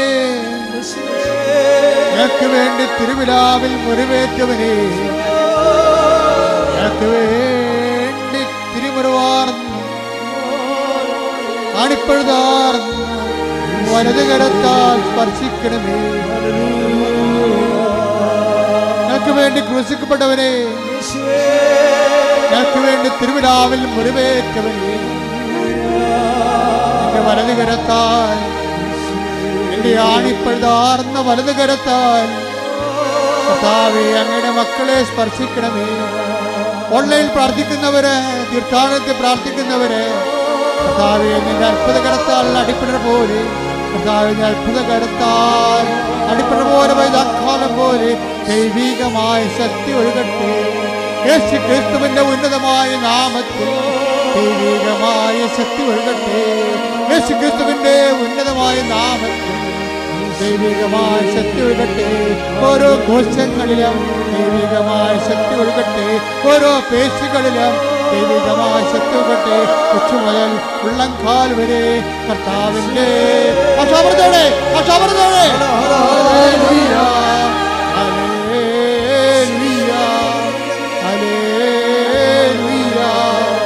ഞങ്ങൾക്ക് വേണ്ടി ക്രൂശിക്കപ്പെട്ടവരെ, ഞങ്ങൾക്ക് വേണ്ടി തിരുവിലാവിൽ മുറിവേറ്റവരെ, ഞങ്ങൾക്ക് വേണ്ടി മൃത്യുടം ചൂടിയവരെ, ഞങ്ങൾക്ക് വേണ്ടി മൃത്യുടം ചൂടിയവരെ, നിന്റെ മുഴുക്കിടത്ത് നൽകുന്ന വിശുദ്ധമായ രക്തം കർത്താവേ, നിന്റെ മുഴുക്കിടത്ത് നൽകുന്ന വിശുദ്ധമായ രക്തം കർത്താവേ, കൊച്ചു മുതൽ ഉള്ളംകാൽ വരെ പടരട്ടെ. കർത്താവിന്റെ രക്തം, കർത്താവിന്റെ രക്തം, കർത്താവിന്റെ രക്തം ഓരോ കോശങ്ങളിലും ഓരോ പേശികളിലും കർത്താവിന്റെ രക്തം പടരട്ടെ. കർത്താവിന്റെ രക്തം പടരട്ടെ. യേശുവിന്റെ ഉന്നതമായ നാമത്തിൽ, ക്രൂശിക്കപ്പെട്ടവന്റെ നാമത്തിൽ, കുരിശേറ്റവന്റെ നാമത്തിൽ, തിരുവിലാവിൽ മുറിവേറ്റവന്റെ നാമത്തിൽ, അടിപ്പിടറേറ്റവന്റെ നാമത്തിൽ, യേശുവിന്റെ ശക്തി, യേശുവിന്റെ ശക്തി, യേശുവിന്റെ ശക്തി ഉച്ചമുതൽ ഉള്ളംകാൽ വരെ എല്ലാ കോശങ്ങളിലും എല്ലാ പേശികളിലും ആന്തരിക അവയവങ്ങളിലും യേശുവിന്റെ നാമത്തിൽ, യേശുവിന്റെ നാമത്തിൽ അപ്പാ സ്വർഗീയപ്പാ, അപ്പാ സ്വർഗീയപ്പാ, അങ്ങേ പുത്രനായ യേശു ക്രിസ്തുവിന്റെ നാമത്തിൽ കൈകൾ നീട്ടുന്നു. അപ്പാ സ്പർശിക്കണമേ. യേശുവിന്റെ നാമത്തിൽ സൗഖ്യം നൽകണമേ. യേശുവിന്റെ നാമത്തിൽ എല്ലാ തടസ്സങ്ങളും എല്ലാ ദോഷങ്ങളും എല്ലാ ദുരിതങ്ങളും എല്ലാ കഷ്ടപ്പാടുകളും എല്ലാ വിഷമസന്ധികളും യേശുവിന്റെ നാമത്തിൽ, യേശുവിന്റെ നാമത്തിൽ, യേശുവിന്റെ നാമത്തിൽ മാറാ രോഗങ്ങൾ, യേശുവിന്റെ നാമത്തിൽ മാറാ രോഗങ്ങൾ, യേശുവിന്റെ നാമത്തിൽ, യേശുവിന്റെ നാമത്തിൽ, യേശുവിന്റെ നാമത്തിൽ തീരാ രോഗങ്ങൾ, യേശുവിന്റെ നാമത്തിൽ തീരാ രോഗങ്ങൾ മാറിപ്പോകട്ടെ, മാറിപ്പോകട്ടെ. ശ്രുതികടേ, ശ്രുതികടേ. ഹല്ലേലൂയ, ഹല്ലേലൂയ, ഹല്ലേലൂയ. മഹത്വം, മഹത്വം. ആരാധന, ആരാധന. അത്ഭുതങ്ങളാലും അടയാളങ്ങളാലും അങ്ങയുടെ നാമത്തെ ഈ ആരാധനയിലൂടെ വീണ്ടും വീണ്ടും മഹത്വപ്പെടുത്തണമേ. ഹല്ലേലൂയ, ഹല്ലേലൂയ. മഹത്വം, മഹത്വം. ആരാധന, ഹല്ലേലൂയ. ഉമനീർ ഗ്രന്ഥികള്, ഇടതുവശത്തെ ഉമനീർ ഗ്രന്ഥികള് അത് പഴുത്ത് കറുത്ത നിറമായിരിക്കുന്ന വ്യക്തിയെ, സ്ത്രീയാണ് കർത്താവ് സുഖപ്പെടുത്തിക്കൊണ്ടിരിക്കുന്നത്. ഹല്ലേലൂയ, ഹല്ലേലൂയ. യേശുവേ നന്ദി. രോഗസൗഖ്യ സന്ദേശത്തിന് നന്ദി പറയുന്നു. വലത് കൈയിലും ഇടത് കൈയിലും വാച്ചുകൾ മാറ്റി മാറ്റി കെട്ടുന്ന മെറ്റൽ അലർജിയുള്ള വ്യക്തിയെ കർത്താവ് സ്പർശിച്ചുകൊണ്ടിരിക്കുന്നു. ഹല്ലേലൂയ, ഹല്ലേലൂയ. മഹത്വം, മഹത്വം. ആരാധന, ആരാധന. ഒരു ചെരുപ്പും പാകമാകുന്നില്ല, ഒരു ചെരുപ്പ് വിടാൻ പറ്റുന്നില്ല. കാലിന് ആണി പോലുള്ള തളർച്ചയുണ്ട്, രോഗങ്ങളുണ്ട്, കാലിന് തളർച്ചയുണ്ട്, അതുപോലെ തന്നെ കാലിന് ശോഷിക്കുന്ന അവസ്ഥയുണ്ട്. ആ വ്യക്തിയെ കാലുകൾക്ക് വ്രണമുണ്ട്. ആ വ്യക്തികളെ കർത്താവ് സ്പർശിച്ചുകൊണ്ടിരിക്കുന്നു. ഹല്ലേലൂയ, ഹല്ലേലൂയ. മഹത്വം, മഹത്വം. ആരാധന. ഹല്ലേലൂയ. കോശങ്ങളെ ടെസ്റ്റ് ചെയ്യാൻ കൊടുത്ത് ബയോപ്സി കൊടുത്തിരിക്കേണ്ട വ്യക്തികളെ കർത്താവ് കാണിക്കുന്നുണ്ട്. ശരീരത്തിൽ വൈ പോലെ ജംഗ്ഷൻ പതിരിക്കുന്ന സ്ഥലങ്ങളിൽ നിന്ന് ബയോപ്സിക്ക് പോയിട്ടുള്ള വ്യക്തികളെ കർത്താവ് ഈശോമിശിഹായുടെ നാമത്തിൽ സുഖപ്പെടുത്തുന്ന പൂർണ്ണമായി സൗഖ്യപ്പെടുത്തിയിരിക്കുന്നു. Hallelujah, hallelujah, hallelujah. രോഗങ്ങളുടെ സൗഖ്യത്തിന് നന്ദി പറയുന്നു. ഹല്ലേലൂയ, വീണ്ടും കർത്താവ് കോശങ്ങളെ തന്നെ കാണിച്ചുകൊണ്ടിരിക്കുന്നത്. ഓരോ കോശങ്ങളെയും ശരീരത്തിൻ്റെ ആന്തരികമായ അവയവങ്ങൾക്കുണ്ടായിരിക്കുന്ന കോശങ്ങളെ, ആ കോശങ്ങൾക്കുണ്ടായിരിക്കുന്ന കോശങ്ങൾ കറുത്ത് വന്നിരിക്കുന്നത്, അത് ഡെഡായിട്ടുള്ള സെൽസുകൾ ഉണ്ടാകുന്നതാണ്. അതിന് ക്യാൻസർ എന്ന മറ്റു രോഗങ്ങൾ എന്ത് വേണമെങ്കിലും പറയാം. പക്ഷെ ആ കർത്താവ് ആ രോഗികളെ സ്പർശിച്ചുകൊണ്ടിരിക്കുന്ന, സൗഖ്യത്തേക്ക് നയിച്ചുകൊണ്ടിരിക്കുന്ന. ശ്രുതിക്കട്ടെ ഹല്ലേലൂയ, ഹല്ലേലൂയ. യേശുവേ നന്ദി, ആരാധന. ഞങ്ങളുടെ അവിടുത്തെ സാന്നിധ്യത്തിന് നന്ദി പറയുന്നു. മുട്ടേ നിൽക്കുക. സമാപന ആശീർവാദ സമയമാണ്.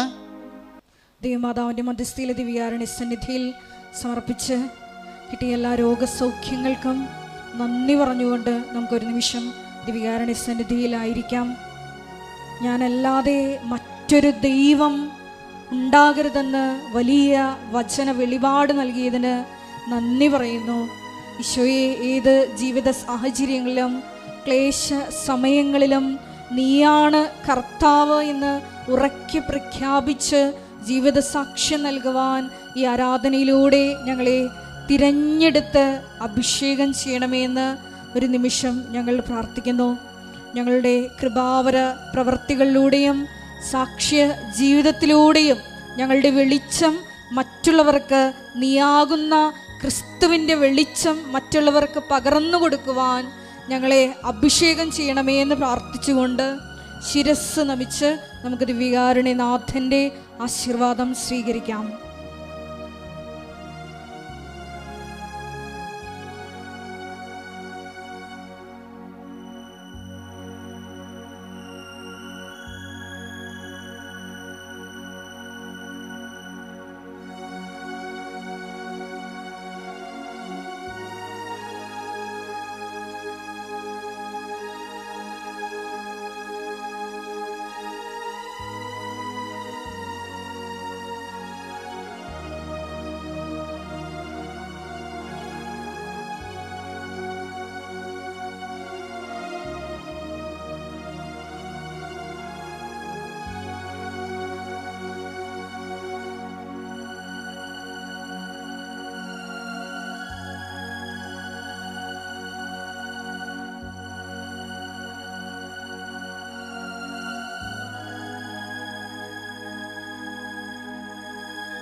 പരിശുദ്ധ പരമ ദിവ്യകാരുണ്യമേ, എന്നും അങ്ങേക്ക് ആരാധന. പരിശുദ്ധ പരമ ദിവ്യകാരുണ്യമേ, എന്നും അങ്ങേക്ക് പരിശുദ്ധ പരമ ദിവ്യകാരുണ്യമേ, എന്നും അങ്ങേക്ക് ആരാധന.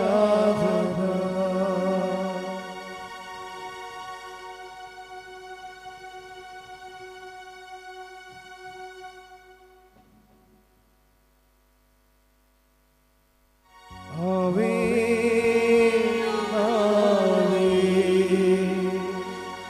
Ave Maria,